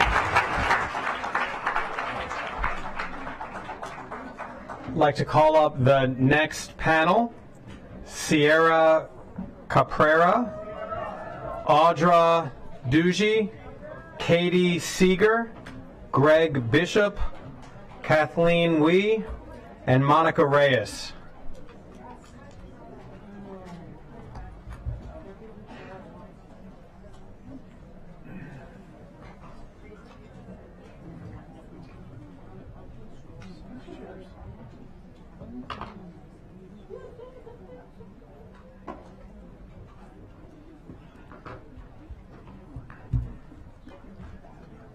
Okay, Ms. Caprera. Good evening, Council President Glass and County Council members. I am Sierra Caprera, and I'm a Rockville resident, co-president of the Montgomery County School Psychologists Association, and the 2022 Montgomery County and Maryland State School Psychologist of the Year. On behalf of my colleagues in MCPS, I'm here to speak in support of the 10-cent revenue adjustment in order to fully fund the MCPS operating budget. By fully funding the MCPS operating budget, MCPS will be able to increase salaries for its school psychologists so that MCPS can fill its currently vacant school psychologist positions. Filling those positions can ensure that all schools and special education programs in the county have equitable access to the assessment, counseling, consultation, and crisis-related services that school psychologists provide. MCPS currently has the lowest starting salary for school psychologists among our neighboring counties. Lower salaries have recently made it very difficult for MCPS to recruit and retain school psychologists. My fear is that this will become a cycle. As some school psychologists retire to leave, MCPS will continue to struggle to fill those new vacancies, as well as the existing vacancies. That increased workload will fall to those school psychologists who remain in MCPS until they can no longer bear the burden of being overworked and underpaid if things do not change. Currently, I'm the only school psychologist serving 3 elementary schools, though some weeks I have had to go to up to 5 different schools in order to support schools that currently have unfilled school psychologist positions. When I meet with those elementary school children, there are times when I have to explain to them why they can't meet with me the next day, because I will be at one of my other schools. Their eyes get big and they say, "You have 3 schools? That's too many." While some of our youngest community members have already figured out that school psychologists are being stretched too thin, it is our adolescent community members that have realized that they are the ones that pay the price with their mental health. They are demanding better because they deserve better. MCPS has the hardest working school psychologists in the state, and they are wholeheartedly dedicated to helping children thrive. So my hope for the future well-being of Montgomery County's children and families is that MCPS will be able to provide competitive salaries in order to hire enough school psychologists so that each school psychologist serves fewer schools and is able to increase equitable access to special education and mental health services for the children in Montgomery County. Why are we asking for help from you? Because we are already doing all that we can, from educating MCPS students about school psychology as a future career to recruiting school psychologists from graduate school programs. We have also engaged in problem solving with MCPS leaders and collaborated with state lawmakers in an effort to increase funding for school psychologist positions and to offer incentives for school psychologists that choose Maryland. Now we need you to choose to invest in MCPS so that more school psychologists choose Montgomery County. Thank you for your time and consideration.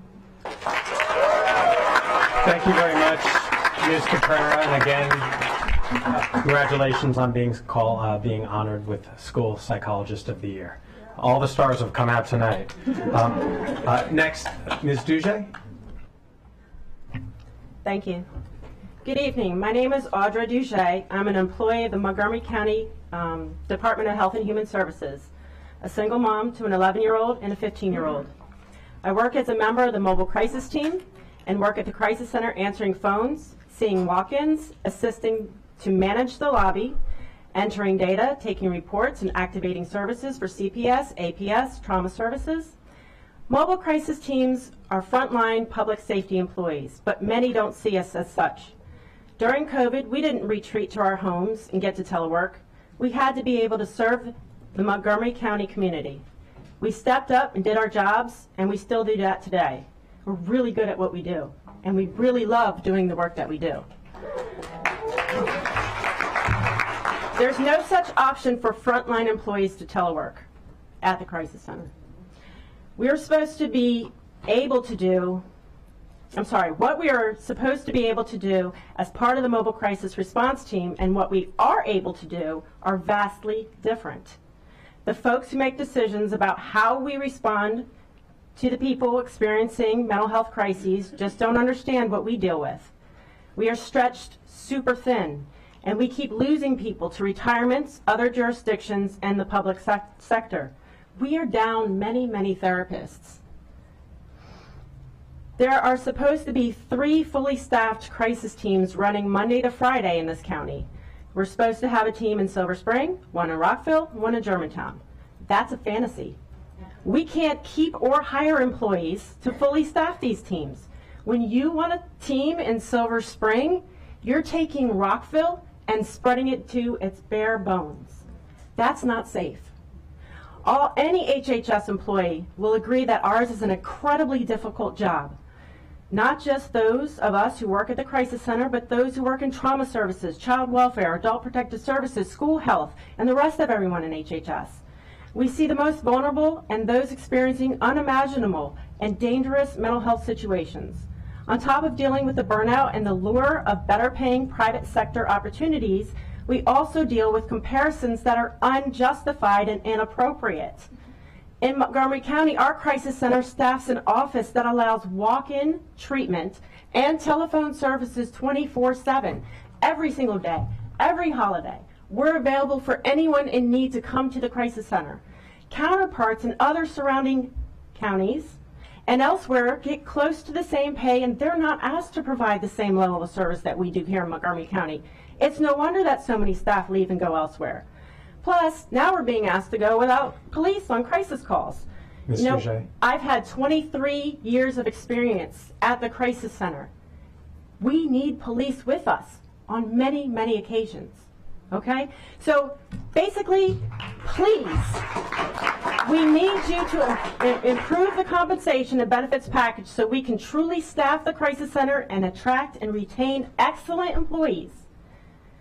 We do specialized work, and it's very important.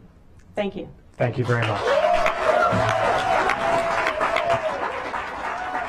Ms. Seeger. Good evening, everyone. My name is Katie Seeger, and I'm a Deputy Sheriff at the Montgomery County Sheriff's Office.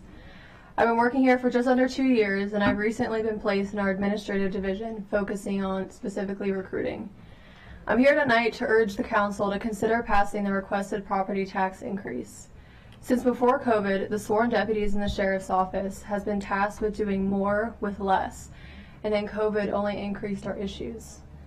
We're down a significant number of deputies. A COVID-induced backlog in the courts has caused immense issues across the entire department. Court and transportation, one of our biggest functions in the Sheriff's Office, is so busy that we're having to pull deputies from other sections just to fill those vacancies for the day. Just to fill those vacancies in court, just to get those prisoners transported up and down the road. Those sections are critical to get our everyday job done. We've been pulling from the domestic violence section, from our fugitive section, from our civil process sections, our child support sections, our eviction sections, and we're even pulling administrative deputies, administrative lieutenants, and administrative captains just to fill the courts. Several times we've even had the chief of the Sheriff's Office have to sit in court hearings because we have no one to staff them. These vacancies are a public safety hazard, and our deputies are feeling incredibly overwhelmed and incredibly underappreciated.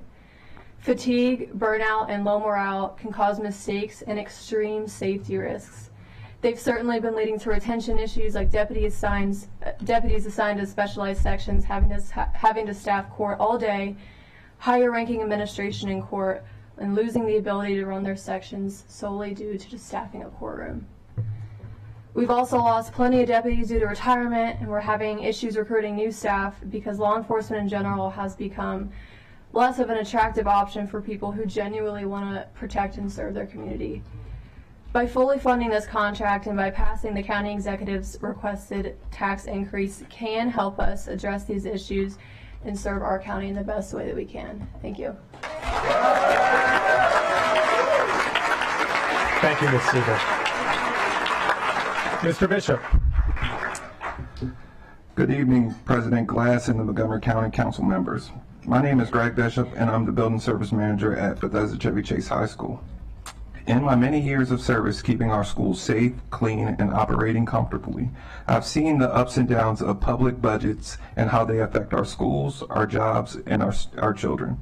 As a union member with SEIU Local 500, I am thankful for my brothers and sisters holding the line and negotiating for better working conditions. Unfortunately, one cannot get blood from a turnip. Reduction in public funding has resulted in depressed wages for public sector workers. With the rising cost and inflation, this means our family budgets afford less and less. A building service worker grade 6 cannot afford to live in this county which they serve. It is heartbreaking to lose good workers because of this. Many times I've had a worker inform me that they are quitting because they can make more money at McDonald's or Wegmans. Low wages prevent us from retaining the talented folks that we need to keep things operating smoothly. Too many of our public workers cannot afford the rising costs of living in Montgomery County. As the council debates everything from rent stabilization to budget needs, I would implore you to consider County Executive Mark Elrich's proposal to provide revenue enhancement to fully fund our school system.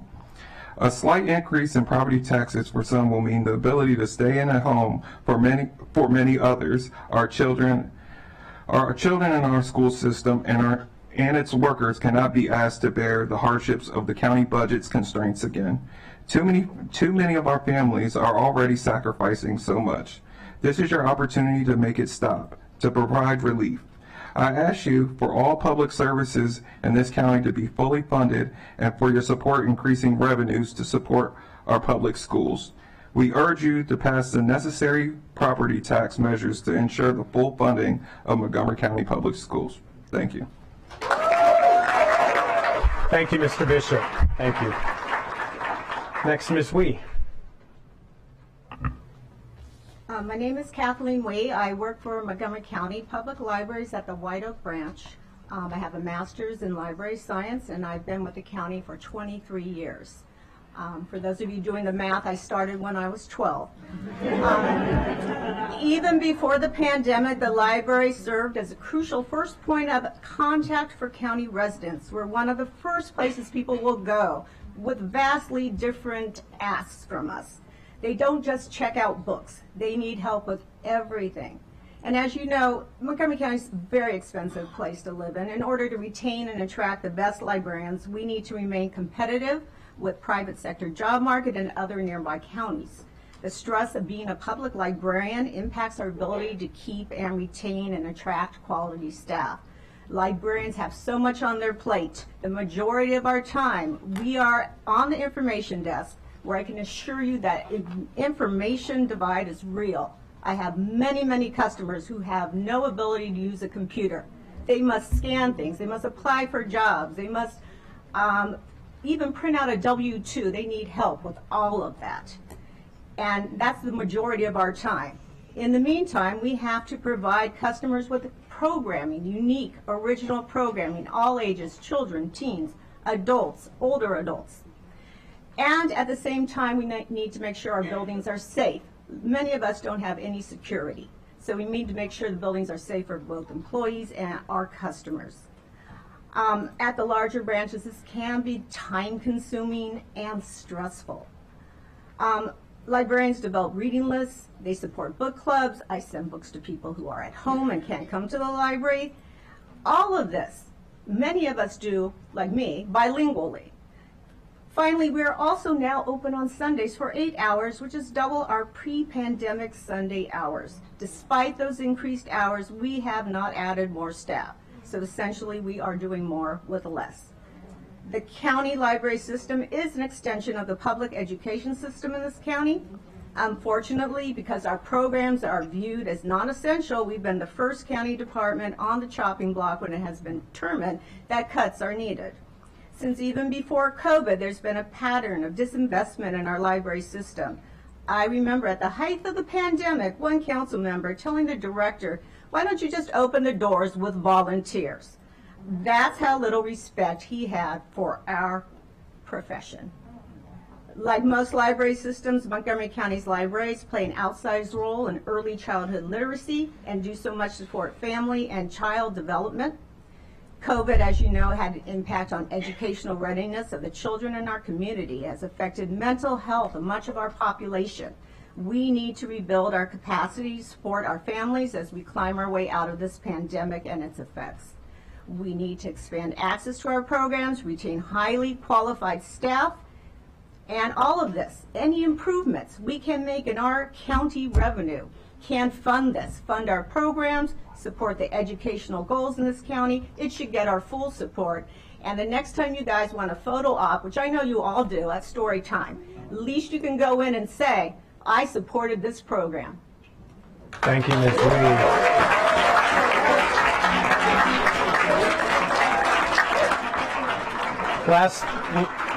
Last speaker on this panel is Ms. Reyes.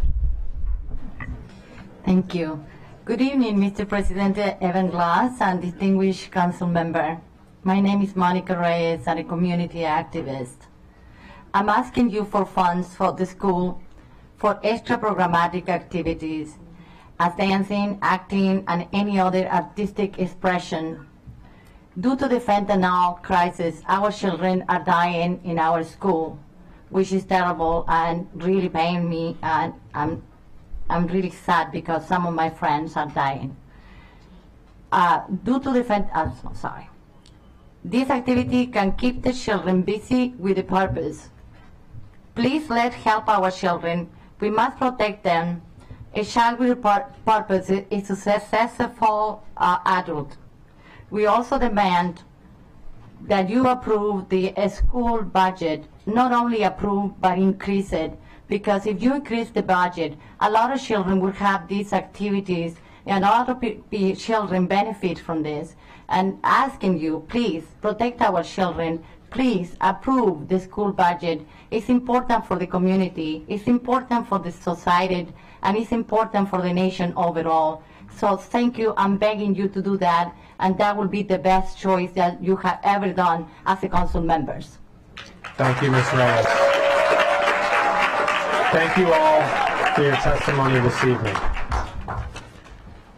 The next panel I'd invite down, David Stein, Gloria Ralph, Angela Wolf, Christopher Hallams, and Vicki Brown.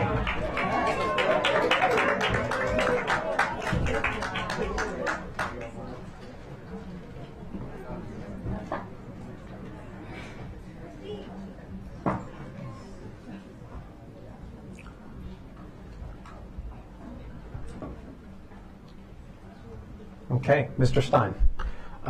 Good evening, President Glass and council members. My name is David Stein. I've been a classroom teacher for 29 years, and I currently teach math at Blair High School, and I also serve as treasurer of MCEA. I'm here to urge you to support the county executive's budget and the required tax increases, which will fully fund the MCPS budget at the level our students and educators need. Not, council members, what we want, but what we need. Quite simply, our educators are drowning in their workloads. In my statistics classes, we focus on project-based learning, but projects like those require meticulous planning time. And we don't have enough time in our day, and many of us have far too much scrutiny in the planning periods we do have. And then PLC and IEP meetings make time management even more difficult. Furthermore, substitute and staff shortages force teachers to cover for others, taking away whatever planning time is left. And honestly, as a secondary teacher, my planning time is comparatively greater than that of my elementary colleagues. Yeah. The scarcity of free minutes that they have to plan for effective instructions is simply appalling. We must fix this, but any real solution will require funds, and those are funds that the council needs to provide. Furthermore, MCPS must improve its salary structure to attract and retain quality teachers. For context, Blair is a school where roughly 76% of the students are non-white. And we know that children need to see people like themselves reflected positively in the world around them. We know that students thrive when they have teachers who look like themselves. But what are we doing to ensure that MCPS's faculty is as diverse as our majority students of color school system? A high school student recently told one of my colleagues that they were the first black teacher they ever had. That's shameful. Instead of choosing to become teachers, a lot of excellent black and brown candidates are choosing higher paying jobs rather than struggling to live here and work in MCPS. I have colleagues who are personally priced out of the county. Others live in faraway counties and they drive an hour or more to work in a community where they can't afford to live. Now, the blueprint for Maryland's future does require that we have a beginning salary of $60,000. But for us, that's a double-edged sword. With housing prices as high as they are in Montgomery County, we need to go well beyond $60,000 to keep competitive with the counties that have lower cost of living around us. Competitive salaries are needed to ensure diverse recruitment and better learning outcome for our kids. And with at least 6 of your votes, MCPS can do more to recruit and retain diverse educators and staff. With 6 of your votes, we can begin to solve our educator workload problems. And with 6 of your votes, you can join us and FLP and SEIU and at McGeo, McCap, IAFF, as we are all united for our kids, our communities, and our future. If we don't act now and provide the funding our schools need, we are exacerbating a deepening crisis situation in our schools. I urge every single one of you to stand up and do your part to create a truly diverse, equitable, and flourishing school community for all. Thank you. Thank you, Mr. Stein. Ms. Ralph. It can't possibly be worse next year. That's what I tell myself every year that I've made the decision to return to teach at MCPS. This year I will pack up my classroom and not allow that little voice in my head to convince me that next year will be different. How can I after 23 years? I'm Gloria Serafini Ralph, the 2nd grade team lead at Glen Allen Elementary School. I've given half my life to this profession and my students because it's been the right thing to do, and it makes me feel good to help students. It does not feel good anymore. You know what we continue to hear from some elected officials and attendees this week? A little bit of misogyny mixed with sprinkled with a lot of nonsense. We've heard that money simply does not exist for elementary school teachers to have their planning time restored.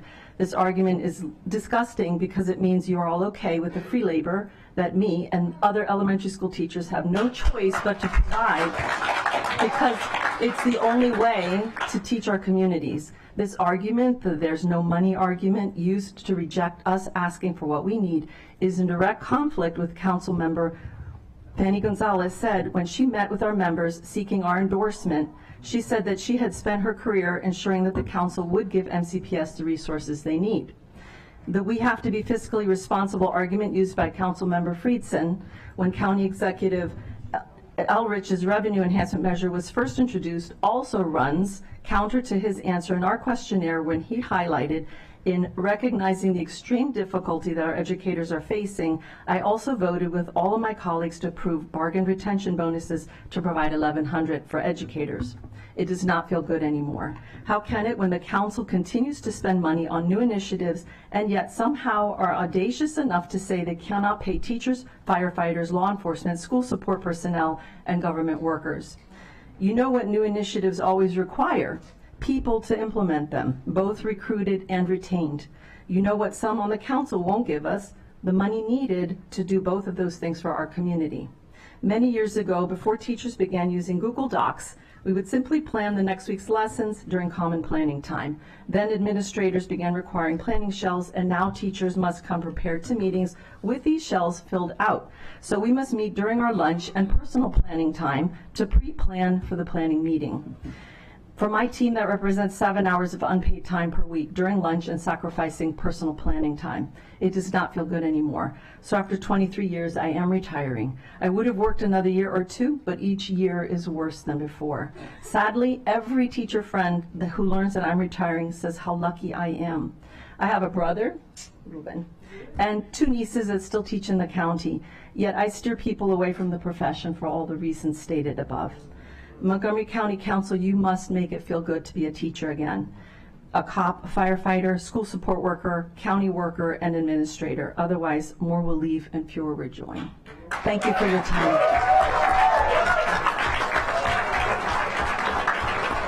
Thank you, Ms. Ralph. Ms. Wolf. Thank you. Yes, my name is Angela Wolf, and 15 years ago, a parent tried to recruit me to a supervisory position at a semi-private school, and without hesitation, I declined. You see, the fabric of a healthy society has always demanded good public schools for everyone.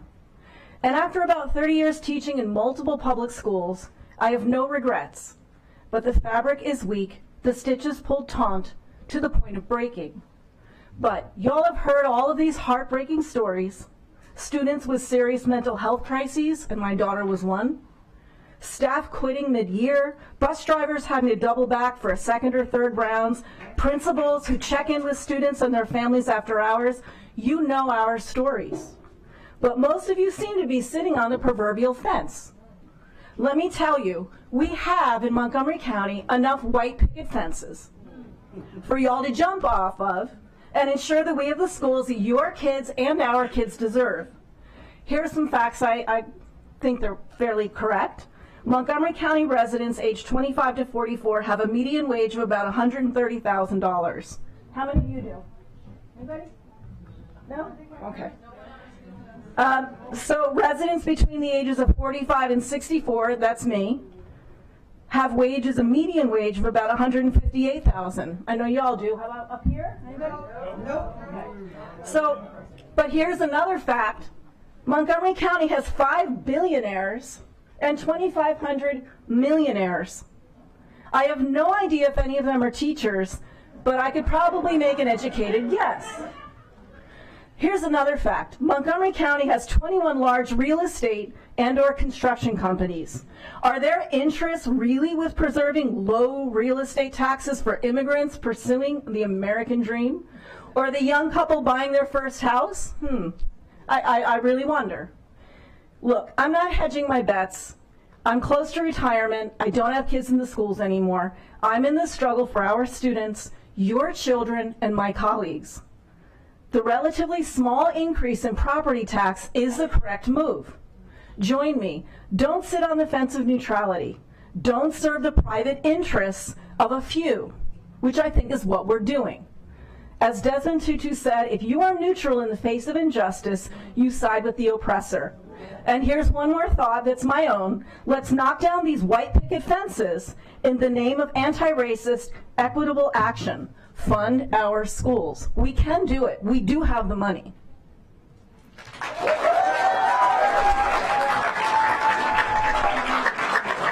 Thank you, Ms. Wolf. Mr. Hollums. Good evening. My name is Christopher Hollums. I'm a sergeant at Montgomery County Department of Corrections Rehabilitation. On April 29th, I'll be celebrating my 21st anniversary with the department. In my 21 years at DOCR, I've had my arm broken, my hand broken, I've had to have stitches over my eye, I also hurt my back, all these incidents that occurred in the jail. I've seen officers assaulted and stabbed, witnessed inmates hanging. As correctional officers, we must endure having feces thrown at us and the constant barrage of racial slurs and insults. It's a mentally and physically taxing job made all the more difficult by forced overtime, long hours, vacancies, and burnout. Right now, we are required to work 16.5-hour days with 7.5 hours off multiple days in a row.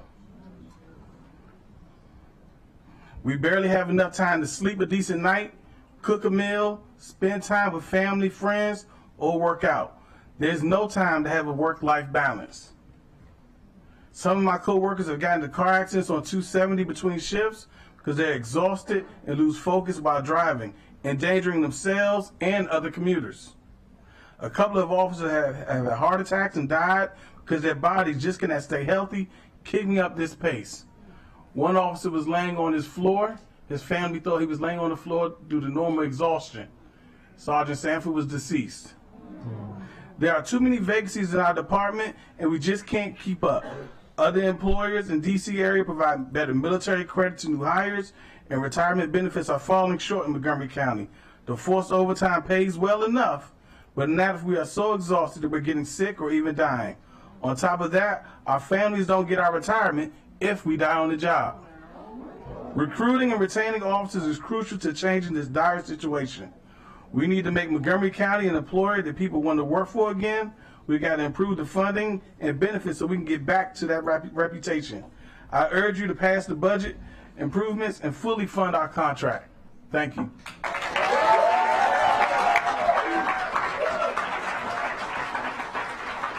Thank you very much, Sergeant. Ms.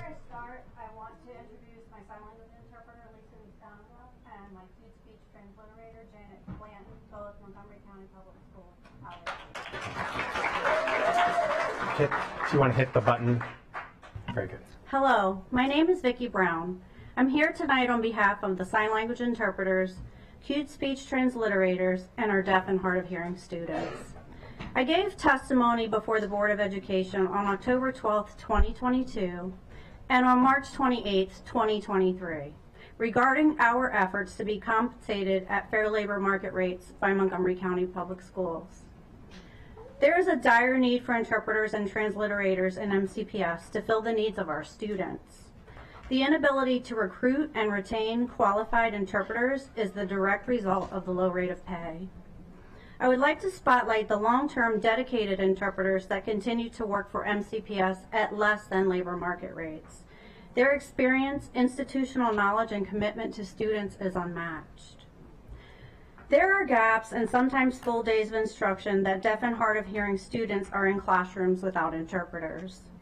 They are not receiving services legally mandated on their IEP, nor access to a free and appropriate education under the Individuals with Disabilities Act. The recent unanimous Supreme Court decision of Perez versus Sturgis Public Schools highlights this issue. Perez, who is deaf, had his rights violated by the failure to provide him with a qualified sign language interpreter. I encourage you to read the decision. MCPS's inability to retain and recruit interpreters and transliterators continues. While the vacancies impact us, the greater impact is on our deaf and hard of hearing students. Without interpreters, students do not have equal access to education or the opportunity to develop interpersonal relationships. Without interpreters, students do not have access to student engagement through leadership, service, and extracurricular activities. Most importantly, without interpreters, students are denied access to education and communication in their native language, American Sign Language. We are asking the Montgomery County Council to call on MCPS to correct the error by increasing compensation for interpreters and translators. A wage increase would retain our current staff and provide a competitive market to attract interpreters to fill the vacancies. We are also asking the Montgomery County Council to fully fund the county executive's budget. Good for our schools and even better for our students. Thank you for your time. Thank you, Ms. Brown, and thank you to your interpreters. Thank you all for your testimony this evening.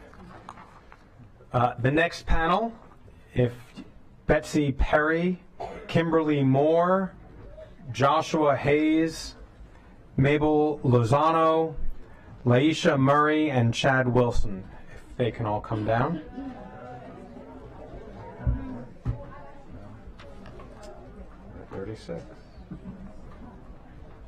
All of them went long. Schwitzing. Oh my gosh. I see.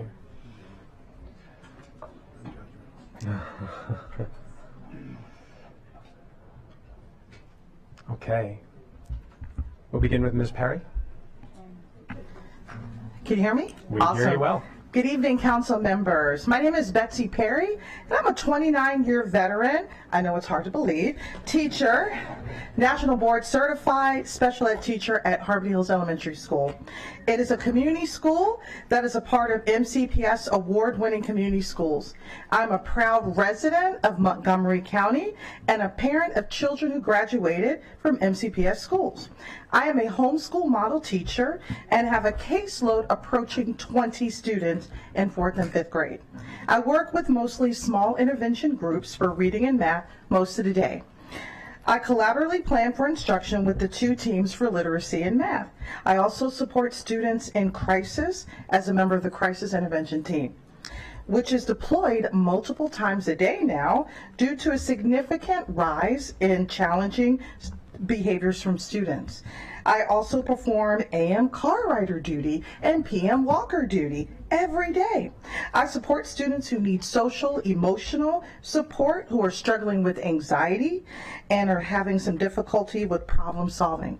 Additionally, I chair IEP meetings and must conduct observations and formal assessments for a growing number of students who are being identified with learning disabilities and challenges. It sounds like a lot. Try doing it in my shoes. Due to the staffing shortage, my caseload has increased exponentially. I must cover other classes at times, and even though special education teachers are allotted days to work on the tremendous amount of IEP paperwork and conduct annual reviews, we don't have enough subs to cover, so I have to do that work on my own. I am not able to take these days to get the enormous amount of paperwork done. I am also very concerned about our safety and the ability to meet the needs of our students who are at a crisis level dealing with a rise in substance abuse, anxiety and depression, social emotional challenges, and an increase in aggressive behaviors. A mom who joined us at the Board of Ed last month to plead for more resources for schools testified again this week that she was begging for more resources because she had just buried her daughter in January. Our special schools with discrete programs are beyond capacity, which in turn means that students who require more specialized services and supports are not able to move to these placements. If that sounds like a lot, try doing it in my shoes. What saddens me the most is that I love being a teacher and dreamed of nothing else but that since I was a child. I always wanted to be an educator. I can retire in December this year, OMG! But I'm going to try to hang out there for a couple more years. I want to remain teaching for a few more years to mentor what we call our year 0 babies, who are new educators, but it is becoming more and more of a struggle to stay and hang in here because of lack of funding for our Title I schools, lack of support for the challenging paperwork that we have to do. Vice President Friedson, you were in elementary school when I started. I've been around that long. I think, is my time up? Are we at 0? Oh my gosh, I'm so sorry. Please, please consider fully funding our budget so that teachers like me who love what we do and are passionate about our work can continue to stay and be effective. Thank you. Thank you. Ms. Moore. Good evening, council members. My name is Kimberly Moore. I know that it's late. I keep looking at my clock because I'm a high school teacher and I get to school at 6:30 a.m. And it's hot and you're hot, so please, I hope, take a drink of water. Don't tone me out and really hear what I have to say. I've been teaching in Montgomery County for 17 years. I run out of fingers and toes of all of my family members who are continuing to work in Montgomery County, but also have retired school bus drivers, paraeducators, Department of Management. We are a family that is completely invested in Montgomery County. And I say that so that you understand where I'm coming from when I read this today to you this evening. Each day between my teaching of my 5 classes, I move from meeting to meeting. There are IEP meetings, rolling staff professional development meetings, PLC meetings with my content team, and other pop-up meetings that occur. I am hard-pressed to use my contractually mandated planning time, some known as group managed time. Make no mistake, planning time does not really seem like planning time. And this is coming from a high school teacher who gets the assigned plan periods. Teachers are now dealing with increased class coverages due to the shortage of subs. Thus, the time that I'm supposed to have to plan and grade during the workday is delegated to finding time at home, or it's just not getting done. I do not like admiring the problem, but I ask you this: why do we find ourselves in this situation? Nowadays, teachers rarely reach 30 years because they are so tired and overworked. We have seen members who leave or would rather find part-time work than stay in a system that does not respect them enough to give them sole control over their planning time. We need a system that pays for the highly educated professionals we are. We need a county that tangibly invests in educators and invests in our students, that invests in our community. The residents will support a 10-cent revenue enhancement when they see that it means making all of Montgomery County better. The residents will support a 10-cent revenue making enhancement measure that when they see council members doing their job and helping the residents understand exactly what it will be used for instead of only focusing on running for their next elected position. You all continue to sell the community you represent short. The 66% of renters in the county and the thousands of community members who believe in the community at large. Public education is the face of every community in the nation. When the elected officials ignore and deny the needs of the public schools, they are directly affecting the future within their own community. I ask you another question. Is it worth the risk? Is it worth dealing with the consequences generation of our youth who had the opportunity to get the very best but didn't because their leaders of their community failed? As an educator in MCPS who is still investing blood, sweat, and tears into my students and the community, I say no, it's not worth the risk. Invest in me, the educator, invest in my students, the children of Montgomery County, invest in our communities, and invest in the system that is the bedrock of Montgomery County like my family still does. Or we will all remember who chose to invest and who chose to not to invest when election comes. Thank you. Thank you, Ms. Moore. Mr. Hayes. Am I on? You're on. It is a pleasure to be here, President Glass, to all the council members. I'm here representing Montgomery College. I'd like to start off by inviting all of you to come stop by the Germantown campus. We'll be happy to actually show you all the benefits of what you guys have done for us so far. So in order to contain my passion, obviously, I've submitted a written statement. I'll just read that. Good evening. As I just said, we'll skip that. Thank you for the honor to speak to you. My name is Joshua Hayes, and I'm a Gaithersburg resident, and I serve as a student senator at Montgomery College, Germantown campus. I'm studying computer science, information systems, with plans to transfer to earn a bachelor's degree in computer science. I hope to one day work as an IT professional here in Montgomery County. I'll get right down to it. I want to thank you for helping to save my life. I think I can serve as a linchpin to all of the services that have actually been announced early and their necessity here. Through your support, I was able to pull myself up out of homelessness. During those dark days, I tried my best to sleep right at the Rockville station. I made this area my home, actually. I spent my days reading in the Rockville Public Library to sort of pass the time. I slept during the day on the bus. I walked at night.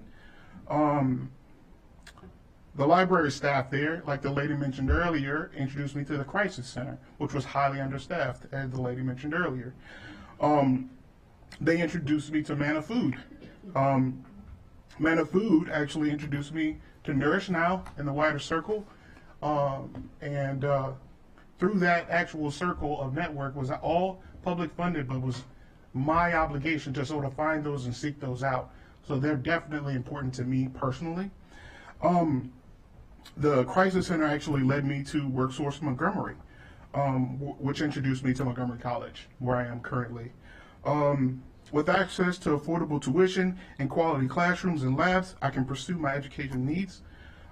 Thanks to the county's support, I rose from homelessness to a college student. Dean's List, by the way. Thank you.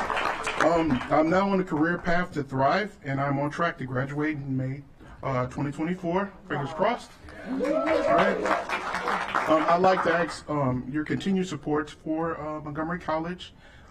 They helped place me and give me all of the things that I needed to actually become the best person that I can be sitting in front of you. Please support the Montgomery College budget request as written. Thank you to all the Montgomery County residents and people that can hear my voice. This county has actually given me a lot to be thankful for. All of the rungs that are housed under Montgomery College has actually supported me and my growth from the outskirts of WorkSource Montgomery into the workforce and development through MC and on to actually being actual student there and a part of the Senate. So thank you so far for what you've given to us, but please continue to actually do what you do best, which is support us. Thank you. Thank you. Thank you for sharing your success story with us. I'm sorry? Thank you for sharing your success story with us. And I really appreciate you walking around. I follow you, and I appreciate you walking around and interviewing the homeless people. Thank you. I appreciate that. Thank you. Ms. Lozano. Hola, buenas noches. Mi nombre es Mabel Lozano. Vivo en Montgomery Village y mi petición es más fondos para la organización sin fines de lucro de Identity. Identity es una institución que ayuda a más de 10,000 jóvenes y sus familias en alta pobreza del condado. Ellos los ayudan a conseguir recursos comunitarios, brindan programas en las escuelas, dan asesoramiento de salud mental y abuso de sustancia. También trabajan para capacitar a los padres para que participen más en la educación de sus hijos, para que sus hijos sean campeones de su éxito y el éxito de la comunidad. Para mí, esta institución hace un trabajo extraordinario. Good evening, my name is Mabel Lozano and I live in Montgomery Village. I am requesting to allocate more funding to nonprofit programs such as Identity. Identity is an organization that helps more than 10,000 youth and their families that live below the poverty line. This organization helps to find community resources, has school programs, and provides help for mental health and substance abuse. They educate parents to be empowered and help their children to be more successful in the community. For this organization does an extraordinary job. Vine a este país en el 2017. A principio todo estaba bien, pero luego de 2 años de estar aquí sin trabajar, mi ánimo y mi autoestima fue disminuyendo. No salía de casa, no conocía a nadie en mi área, ya que toda mi familia vive en New York. Estaba solo con mi hijo mayor y mi esposo. Luego tuve a mi hijo menor y como no conocía los beneficios que ofrece el condado, beneficios gratuitos que ofrece el condado de cuidado de niños, tuve que quedarme en casa de nuevo otra vez porque mi esposo no podía cubrir los gastos de un daycare más los gastos de toda la casa. I arrived in this country in 2017. I was doing well at the beginning, but after 2 years living here without working, I started to get depressed. I did not go out of the house and I did not know anybody around because all my family lives in New York. I was living here with my oldest son and my husband. When I had my youngest son, I was not aware of all the benefits that the county has to offer. So I had to stay home taking care of my son because my husband could not afford to pay for daycare and all the house expenses at the same time. Pero todo cambió en el 2020 cuando en una reunión en la escuela que mi hijo asistía, conocí a Diana Silva, una joven que trabaja en Identity, y me invitó a un programa de abogacías que ellos hacen que se llama Padres Latinos Conectados. Eso fue como una inyección de vida para mí. Mi vida dio un cambio radical. Mi ánimo subió un 100% porque en ese programa me enseñaron que a pesar de no saber inglés y de estar en un país que no es el mío, desconocido, yo no estaba sola porque podía contar con ellos y puedo contar con ellos. Ese programa me motivó tanto que hoy en día trabajo como facilitadora en el mismo programa que trabajé con ellos. Trabajo como facilitadora en Case Management. Gracias al excelente trabajo que hace esta institución, la población hispana puede salir adelante en este país a pesar de no saber hablar inglés. Pero los fondos, necesitamos más fondos porque la población hispana cada día crece más y los recursos que tenemos no alcanzan para cubrir todas las necesidades que ellos tienen. Gracias. My life changed in 2020 when I attended a meeting at my oldest son's school and I met Dania Silva, a young lady that works with Identity. She invited me to an advocacy program called Padres Latinos Conectados. That program completely changed my life. In this program, I learned that despite of living in a new country and not knowing English, I was not alone. They were there for me. This program was so beneficial for me that I am now working as a case manager in the same program that changed my life. Thanks to all the help provided by Identity to the Hispanic community, many people can do well even if they don't speak English. We need more funding for the Hispanic community that is continuously growing. Right now, there is not enough resources to cover all the needs. Thank you. Thank you very much, Ms. Lozano. Ms. Murray. Hi, good evening. I'm not going to say anything about you saying my name wrong. It's okay. Hi, I'm Leisha Murray. Sorry. That's okay. I am the proud administrative secretary at Watkins Mill Elementary School, and if any of you know the job that I do, we are the jack of all trades and the master of a few. And I am here to ask the council members to fully support the FY24 budget. I am a resident and an employee of MCPS and a proud SEIU Local 500 member. As a county resident, I favor fully funding the budget because it will continue to provide some of the well-needed services for county residents and businesses. Hardworking residents of this county are struggling every day to make ends meet. The county council must acknowledge that to maintain quality education in MCPS, you need qualified staff. Currently, however, high qualified staff live and work in the county, but we are struggling to provide for their families because wages are not keeping up with rising costs. Fully funding the budget with additional revenue enhancements will ensure that MCPS can honor the contracts of the hardworking educators and support staff professionals at MCPS. We know that every child needs and deserves a quality education, but don't forget that none of this would be possible without the hard work and dedication of every worker who does their job tirelessly to ensure that students can succeed. I listen as countless colleagues share their struggles because the cost of living is rising faster than our paychecks can keep up. A fully funded budget ensures that employees of MCPS can continue to live and work in this county and provide for their families. As a homeowner, I know that the projected budget calls for a tax increase. However, the dimes spent today will go a long way to ensure a quality education for all students.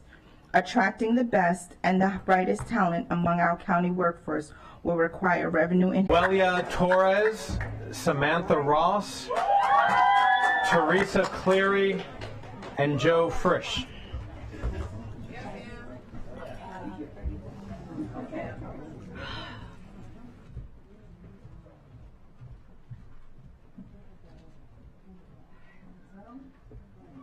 Okay. Emmett Tesler. That's going to be a tough act to follow. Hello, my name is Emmett Tesler. I'm a first grade transgender educator here at MCPS. I've had the honor of working all 3 of my years of my career so far at Roscoe Nix Elementary School, a Title I school here at Silver Spring. My day-to-day as a first grade teacher is having to constantly adapt on my feet. I start my day bright and early, an hour before my start time, because only then I have uninterrupted time to plan for my students. I cover lunch or recess for my class and sometimes volunteer my time to support students with intense physical needs, sometimes with or without support. I only have time to scarf down my lunch during collaborative planning, where my team fills out endless paperwork and agendas that don't actually help us plan our subjects. I finish out my teaching day and send the kids home, and then stay at least another hour past that to complete all the administrative work, grading, meeting notes, and contacting the families I need to reach out to, because I didn't have time during my day. Improving salaries would greatly improve my morale with teachers. During the pandemic, we heard our elected officials commend us and thank us for our dedication. We heard over and over how we are in this together. Did you know that over 90% of teachers spend over $500 a year of their own money on classroom supplies? I personally know many who spend closer to $1,000. I've spent double that in a year alone. On top of that, per pupil funding is lower now than it was 10 years ago.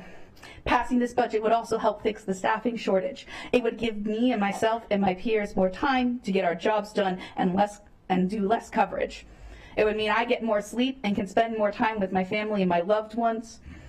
It means I can care for my body by going to doctor's appointments without the guilt of burdening my already exhausted colleagues who must cover my class and my students in my absence. These past 3 years have been challenging, but very rewarding. I love teaching. I love mentoring and supporting my students. However, this love for this work is dwindling. I see how many of my colleagues have left the county or teaching altogether for better paying jobs. I see how finding sub-coverage is getting harder and harder if I need to go to the doctor. I see how taxing the mental strain is on my colleagues and how it has started to affect me. Even now, I'm in my 3rd year. I cry myself to sleep whether or not to return. I want to, but without drastic change, my mental and physical health will suffer and it will force me out. And it has, as it has with hundreds of incredible teachers these past years. Increased wages will help. It will keep good educators and attract top talent. It will show us that you care about us being able to put food on our families' tables, afford a place to live, and pay our bills. That you care about our well-being so we can care for our students' well-being who are here so late. Thank you. That you care in investing into our students who we love and who deserve every opportunity in the world. Do the right thing and stand with the teachers by passing this budget. Prove to us that we are all truly in this together, united for our kids, our community, and our future. Thank you. Thank you, Emmett. Ms. Torres. Good evening. My name is Noelia Torres. I just want to say thank you for, I'm so thankful for being here. First of all, this is my first time talking in front of you guys. I've been an employee for MCPS. Well, I've been an employee for students under the umbrella of MCPS for the past 24 years. My last 7 have been with the program Infants and Toddlers for Montgomery County. And as you think about funding and budgets, please remember me amongst all the speakers, as fabulous as they have been. And the reason that I am requesting this is because I'm trying to give a voice for little people that don't have one. Infants and toddlers service children from the ages of birth to the years of 3 and can extend with us until 4 prior to entering a pre-K program. We are the foundation of special ed before they enter the school system. And as you have heard many of us mention, the Maryland Blueprint for the Future, Pillar 1, may I remind you, is early childhood education. It's the foundation of equitable early education opportunities before children enter the school system. And as you have heard, so many are bearing the weight. So many have not been able to employ special ed educators in the school system. We begun the school year with over 200 vacancies for special ed. Many of them paraeducators. A lot of the schools, probably almost all of them, haven't even been able to fill all their vacancies, and we're already going into May. The plan for expansion of programs like infants and toddlers, we collaborate with the Department of Health and Human Services, with Judy Centers, with Mary Centers, and a multitude of other programs that are funded through the government. We need funding in infants and toddlers for our support staff. We are also overworked and underpaid. And instead of giving us 8 hours of work, they have decreased our hours. We are working 7 hours. For a 12-month year-round program, we are working 10. Every year, we are applying to work our summer hours under temporary pay, TPT. So every year, every summer, we are enrolling or re-registering to be able to work during the summer for those 2 months. So funding will help fund those hours, funding positions. And also, we are, servicing as interpreters, community interpreters. We are also there for home visits, home therapies, classroom therapies, community. We follow parents in the grocery stores to help them acclimate their children with autism, Down syndrome, spinal bifida, and the list goes on. And this is what is funneling into the school system. So if you fund us, you'll be getting a head start on what's going to be happening and coming into pre-K and kindergarten as early education. We are asking for funding also for technology and support training for support staff. Thank you very much. Thank you very much, Ms. Torres. Samantha Ross. Good evening, President Glass and members of the council. My name is Samantha Ross, and I'm a sophomore at Montgomery Blair High School, and I reside in County Council District 4. I'm here today with all of my fellow students to ask for just one thing. The MCPS budget that my friends that I have labored over, advocated for, adjusted, and improved gets fully funded. We as students have been saying for months that this MCPS budget has the possibility to be a true turning point in student outcomes and student life, but only if it is executed properly. At our current stage, with the budget having gone through months of pre-development and review from stakeholders, board hearings and work sessions being finalized and sent to yourselves, looked at favorably by the county executives, and now on your desks, with a vote approaching, we say the way to execute it properly is to approve it and fully fund it. The current components are incredibly important and popular among students. Free AP and IB tests, a bus tracking app, free dual enrollment and more college and career help, higher salaries for teachers, and routine upgrades to things like infrastructure, lunches, buses, and more. The current components are incredibly important. What's important is that this is non-negotiable. If we want our system to improve, if we want those test scores to go up, we need full funding. Not 80%, not 90%, full. We know that it's not easy, we know that the money is tight, and we know that it is a lot. Well, it's going to take a lot to recover from the pandemic, to continue MCPS's future as a leader in education, and to create the outcomes that we all want to see. Now is the time to show the residents of Montgomery County and the students of MCPS that you care, that you want to improve our outcomes and ensure true equity for everyone in this system. We are here to ensure that there is no more complaining, there is only doing. You can't send out a flight with no engines and then get angry when it doesn't go anywhere. We're here to ask one thing, that the MCPS budget is fully funded for our education, for our brothers and sisters, for the young children just beginning their education, and for those about to graduate. I'd like to thank you for your time and consideration, and I urge you to fully fund MCPS's budget request without conditions. Thank you, Samantha. Make sure you and all your classmates get home safely tonight. Ms. Cleary. Is this on? It's on. I have to follow this? She's been taught well. By the way, you do every teacher proud. Hi, my name is Teresa Cleary. I'm a special educator at the Regional Institute for Children and Adolescents and a resident of Montgomery County. I'm here to ask you, like everybody else, to fully fund the budget request to provide adequate funding for our public school system. I've provided a written statement, and I have about 50 copies if anybody else wants one.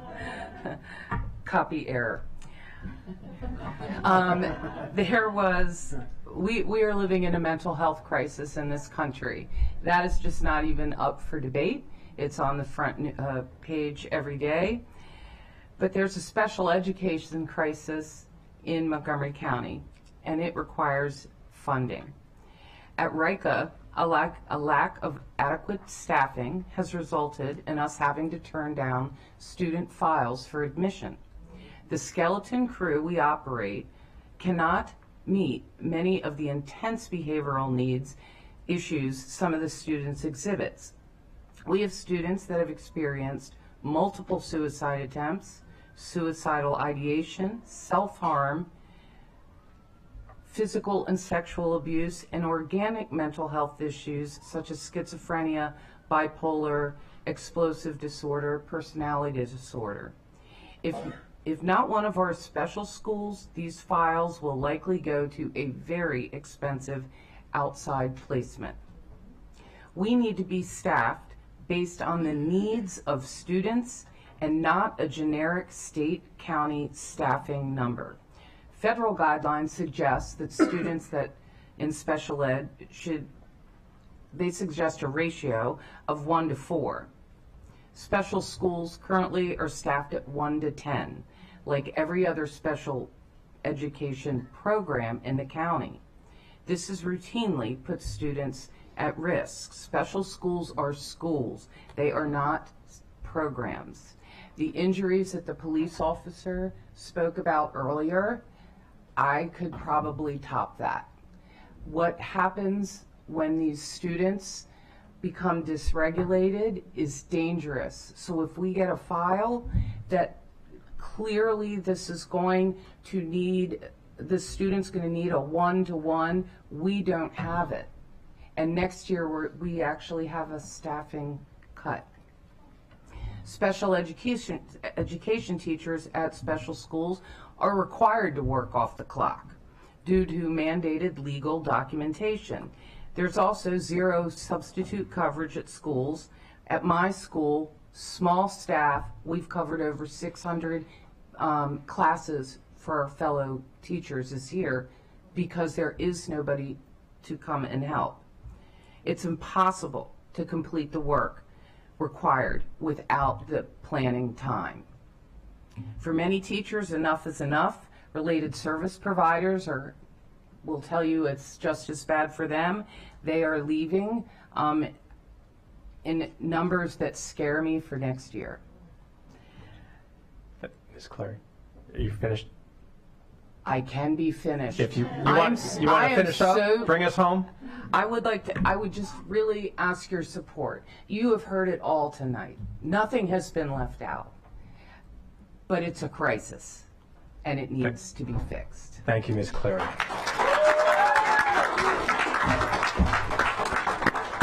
And closing out this panel, Mr. Frisch. Good evening. My name is Joe Frisch. I live in Olney. I am asking that the Parks Department is fully funded to the requested level. When I first moved to Olney in 2001, Parks was but a small subset of the Planning Department. There wasn't even a position for the Director of Parks at that time. Because of citizens' requests and desire, Parks has slowly gained funding and grown into an award-winning department and is an invaluable part of life for the residents of Montgomery County. Park Trails is one of the many benefits with the growth of the Parks Department. Over the years, I have volunteered helping to develop trails throughout the county, both paved, natural surface, and with a focus on the Upper Rock Creek Trail just to the west of Olney, connects with Rockville and Laytonsville, and about a 20-mile loop. Hikers, runners, and cyclists have always been very excited to find out about it. Usually it is, they know about a little bit of it, and I explain, well, do you know the whole loop? No. And give them the information, and they are extremely excited to hear that, as well as how many other trails there are in the county and how they all connect together. With this, the trails provide many positive things in unexpected ways. One of the cool stories, there was a middle schooler who grew up riding around exploring Lake Frank, Lake Needwood. He enjoyed that as he got older, got into high school, wasn't quite sure what he was going to do with his life, but continued cycling, got into mountain bike racing, but found that he really enjoyed looking back at his time around Lake Frank and Lake Needwood, helping people.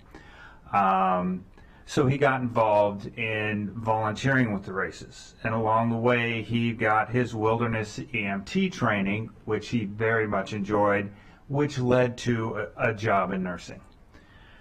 While this story relates to trails, we know there are similar stories related to nature centers, ball fields, and other park department programs and amenities. But without full funding for parks, these opportunities to provide growth for people will dwindle. This is why I asked for the Parks Department is fully funded to the requested level. Thank you. Thank you, Mr. Frisch. Thank you all for testifying in person. We now have 7 people who will be joining us virtually. You're all welcome to stay. But first, we're going to go to Sora Edwards-Throw. Good evening. My name is Sora Edwards-Fro, and I'm here representing the Silver Spring Justice Coalition. We have 5 demands. 1, increase MCOT capacity to 138 dispatches a day. SSJC has been pushing for civilian crisis response since our founding after the police murder of Robert White 5 years ago. Last year, over half of reported police uses of force involved mental or behavioral health, and police targeted Black people 4 times more than white people. The violence has to stop. MCOT should go out for all mental and behavioral health situations, including the many that currently go unidentified due to a narrow view of when community members could benefit from care, not cops. Invest to attract and keep a diverse HHS staff. We also urge you to recommend that the executive revisit the makeup of MCOT teams. Other programs, for example, send out medics alongside peers. The county can also set MCOTs up for success with specially equipped vans and public health campaigns to promote use of these resources. Second, we reject increased police presence in our communities and schools. MCPD's Community Resources Bureau wants to almost triple its outreach events. We note the Bureau also aims to reduce use of force by 8.3%. Why not just focus on eliminating use of force? A youth basketball tournament is not going to be the thing that convinces anyone who's been harmed by the police that they can trust MCPD. Alongside student advocates, we continue to oppose the Bureau's CEO 2.0 program. Last year, being Black or disabled doubled your risk of being arrested as an MCPS student. Instead, as our third demand, we call for robust restorative justice programming in our schools. Yes, these programs have been slow to get off the ground. To accelerate implementation, MCPS should be able to hire some dedicated school-based staff. And we continue to demand that the council expand the wellness centers to the middle schools. Demand 4, to fight crime, fund social services. Evidence that police prevent crime is inconclusive at best. Instead, the county should invest in proven anti-crime measures such as after-school programming, summer jobs, the street outreach network, and meeting people's basic needs, all of which get at the root causes of crime. We all want community safety. We believe it can best be achieved by investing in our communities. Finally, we object to items that perpetuate police militarization, like precision rifles and drones. SSJC remembers the police snipers stationed on the roof by Veterans Plaza at our earliest protests. We note that although the department is not adding many new positions this year, they are throwing money at the existing ones. The patrol budget alone has gone up by $9 million, despite decreasing by a handful of officers. We urge the council to consider whether expensive police patrolling our communities with new weapons is the best use of taxpayer funds. Thank you. Thank you, Sora, for your testimony. Next is Teresa McMillan. Good evening. My name is Teresa McMillan, and I have been employed with the Montgomery County Emergency Communication Center for 17 years. Currently, we have more than 60 vacancies with 2 more people who just resigned in the last 3 weeks. As you know, this is a 24-hour center, so our days are incredibly long, especially since we are so short-staffed. We are often held mandatory, which leaves little time for family during the work week. We are public safety professionals. We talk to people who are having their worst day. We talk people through CPR, suicide, domestic violence, just to name a few. We have to make quick decisions and be empathetic at all times. It's time, it's very nerve-wracking, and it takes a huge toll on us, mentally and physically. We need to improve recruitment and retention in our public safety agencies, especially in ACC. People's lives depend on it.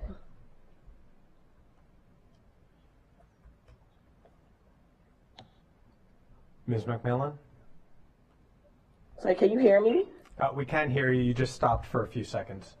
Oh, okay.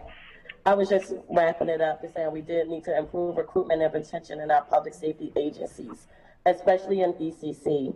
People's lives depend on it. Thank you very much for your testimony this evening. Next is Phoebe Hernandez.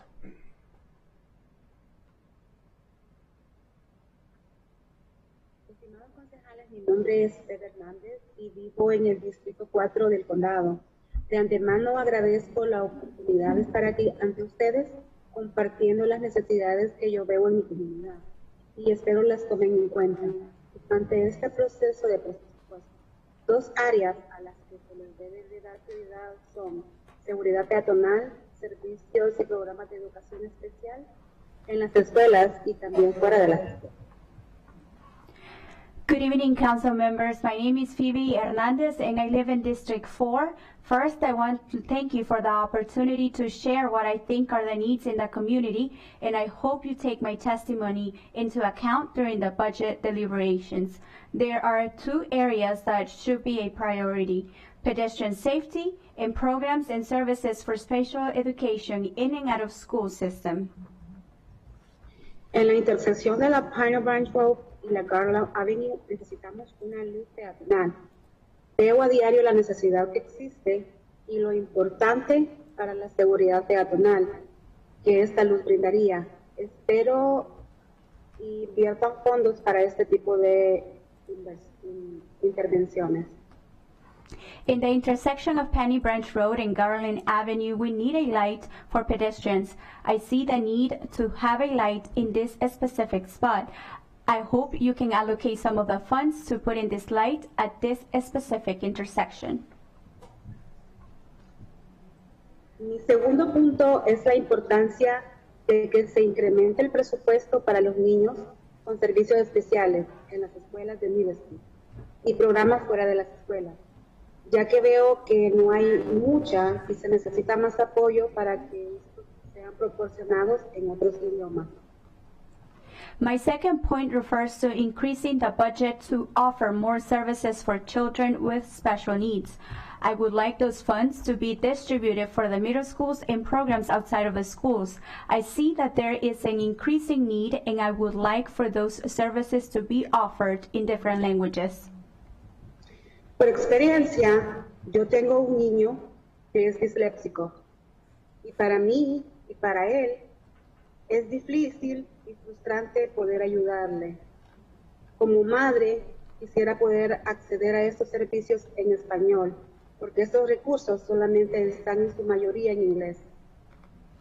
I have a child that has dyslexia and it has been very difficult and frustrating to help him. As a mother, I need more of those resources to be offered in Spanish because those services are usually offered in English.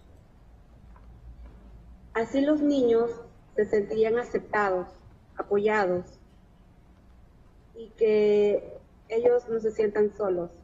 Sería una muy buena solución para que ellos logren llegar a ser unos muy buenos profesionales en el futuro. Finalmente, les agradezco su atención y espero que tomen en cuenta. Muchas gracias. Bendiciones. This could be a good solution for children with special needs so that they feel accepted and supported, and so that this could be a good solution for them. And they can become great professionals in the future. Thank you very much, and I hope you take into account my suggestions. Many blessings to all of you.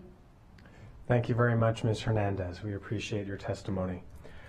Next is Janice Campbell. Hi, good evening, County Council members. My name is Janice Campbell, and I'm one of the co-presidents of the Montgomery County School Psychologists Association. I serve Montgomery Blair High School and the Down County Transitions programs. Thank you for giving me an opportunity to address you tonight. I am speaking in support of the 10-cent revenue adjustment to fund MCPS. There is a critical shortage of school psychologists nationwide, which requires districts to offer competitive salaries to attract school psychologists. In comparison to our surrounding districts, MCPS is simply not competitive and pays up to 24% less than our neighbors. Potential new hires, as well as past employees, have accepted these more lucrative financial offers. This has placed us in the position of struggling to recruit and retain psychologists, and we currently have over 30 positions unfilled, which is equivalent to approximately 20% of our staff. As cited in Chalkbeat in November 2022, among the largest school districts across the country, MCPS had the largest negative impact, with a 33% loss of school psychologists between fall 2019 and fall 2022. Correlating with the highest salaries in other districts, per an interim report in June 2020 from MSDE, MCPS ranks 21st out of 24 Maryland school districts with regard to school psychologist to student ratio, with a ratio of approximately 1 to 1,700. The recommended ratio from the National Association of School Psychologists is 1 to 500. For me, my ratio is over 1 to 2,500 students. These vacancies and high ratios have an adverse impact on our abilities to serve the needs of our students. Our school psychologists are passionate and committed to serving the needs of the students. However, with our current ratios, our focus is primarily on our federally and state mandated tasks, and we are simply unable to meet the diverse needs of our student population. We need more funding in order to hire more staff, as the more psychologists we have, the more we can do to meet our students' needs. We need to pay competitive salaries in order to attract new school psychologists and to retain the ones we currently have. I urge you to vote in favor of adequately funding our schools so we can ameliorate the significant staffing crisis. Thank you for your time. Thank you, Ms. Campbell, for your testimony. Next is Valerie Whitby, who is not online. Next is Laiza Jamia.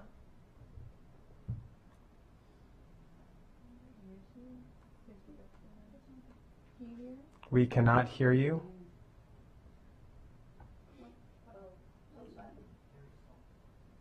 Hello? My name is Laiza. We hear you now. Hi, I'm Laiza Jamia, and I work at Seneca Creek Community Church as a diaper program coordinator. I'm here today to ask for an increase in funding for programs such as this. Ever since COVID, we have seen an increase in the need for access to affordable diapers in the community. Based on Montgomery County self-sufficiency standard for a family of 4, $100,000 would be needed annually, which is 4 times the federal poverty level. Diapers, which cost nearly $100 per child per month, can be a serious burden to low-income families. The National Diaper Bank reports that children require at least 200 diaper changes a month. With the help of various private donors and DC Diaper Bank, my community program has been able to serve families in the Gatorsburg area. However, these generous donations are not enough. We only have the capacity to meet the need of half of those in our caseload of 1,000 families. As you know, when we are worried about food, clothing, and shelter, we cannot excel in key areas of our lives. In this case, these moms cannot excel as they desire or could potentially dream of due to the added stress of not being able to meet their child's needs. With the $7,500,000 given to nonprofit and faith-based, community-based providers, we've been able to help some families. I would specifically like to ask you to consider adding an increase towards programs such as this to help us meet the gap between what is currently available and the clients in need, as these community-based providers would greatly benefit from new resources to counter the declining donation due to inflation and other recent economic events. Thank you for your time. Thank you very much for joining us this evening and for your testimony. And the final testimony we'll receive this evening is from Michael Larkin. Good evening. Thank you for your time, members of the County Council. And I especially appreciate the opportunity to speak virtually due to some scheduling conflicts on my part. Going last has given me the opportunity to hear all the arguments put forward by my fellow community members about what they think should be in the budget. I definitely couldn't help but be touched by the testimony I heard from Joshua Hayes of Montgomery College and Kathleen Wee, one of our public librarians, and I definitely second all of their sentiments. Unfortunately, I think we also know that people for various reasons won't be able to offer their perspective to you tonight. And unfortunately, sometimes those perspectives represent responsibilities that could be tempting to cut. And I use the word responsibilities on purpose here because there are many responsibilities our county has to meet. I want to focus on 2 in particular for the sake of time: food security and housing. I definitely support the full funding of the service consolidation hubs. I think the council, you have heard the evidence of their effectiveness, and they definitely deserve our funding to continue. They were a lifeline. And considering all of the remarkable comments I've heard in regards to education tonight, I think we know those consolidations hubs support many families, families with children, children that are attending public schools. I also want to add my name in support along with other food security advocates, such organizations such as the Montgomery County Food Council, for the full funding of the Office of Food Systems Resilience. Typically, I would be suspicious of another administrative department, but this department is dedicated to getting this county to come up with plans and strategies to make sure that we go from food security to food sovereignty. Also, I and many members of this council were at the pit count, point in time count this past winter, counting homeless people. And I think I learned that night that homelessness is a housing crisis. Councilmember Glass, you mentioned during that night that that would be a powerful evening and will leave its mark. It definitely left its mark on me. And I think because of the mark it left on me, I was surprised by the funding recommendation that's in the budget for rapid rehousing. Where it currently is could mean a reduction in programming. Rapid rehousing is a program that works. Unfortunately, due to housing costs in this county, I think we know that to cut that program or not to give it the funding it needs would only exasperate the crisis. In conclusion, I just want to state that our budget is not an exercise only in altruism. It is an exercise in meeting our governing responsibilities. Responsibilities for the well-being of all people in our county. Thank you for your time tonight, and you all deserve a reward for patience. Well, thank you, Mr. Larkin. I think it's air-conditioned where you are, less so here at the council building being after hours, but you summed it up perfectly well when you said that this is an incredibly important responsibility that we all have. We have now concluded 4 different sessions of public testimony, hearing more than 150 of our residents, hardworking employees and neighbors. And over the next few weeks, we will do our due diligence to make sure that our residents are healthy, housed, educated, and that our workforce is taken care of. And so with that, this concludes today's public testimony. Thank you very much.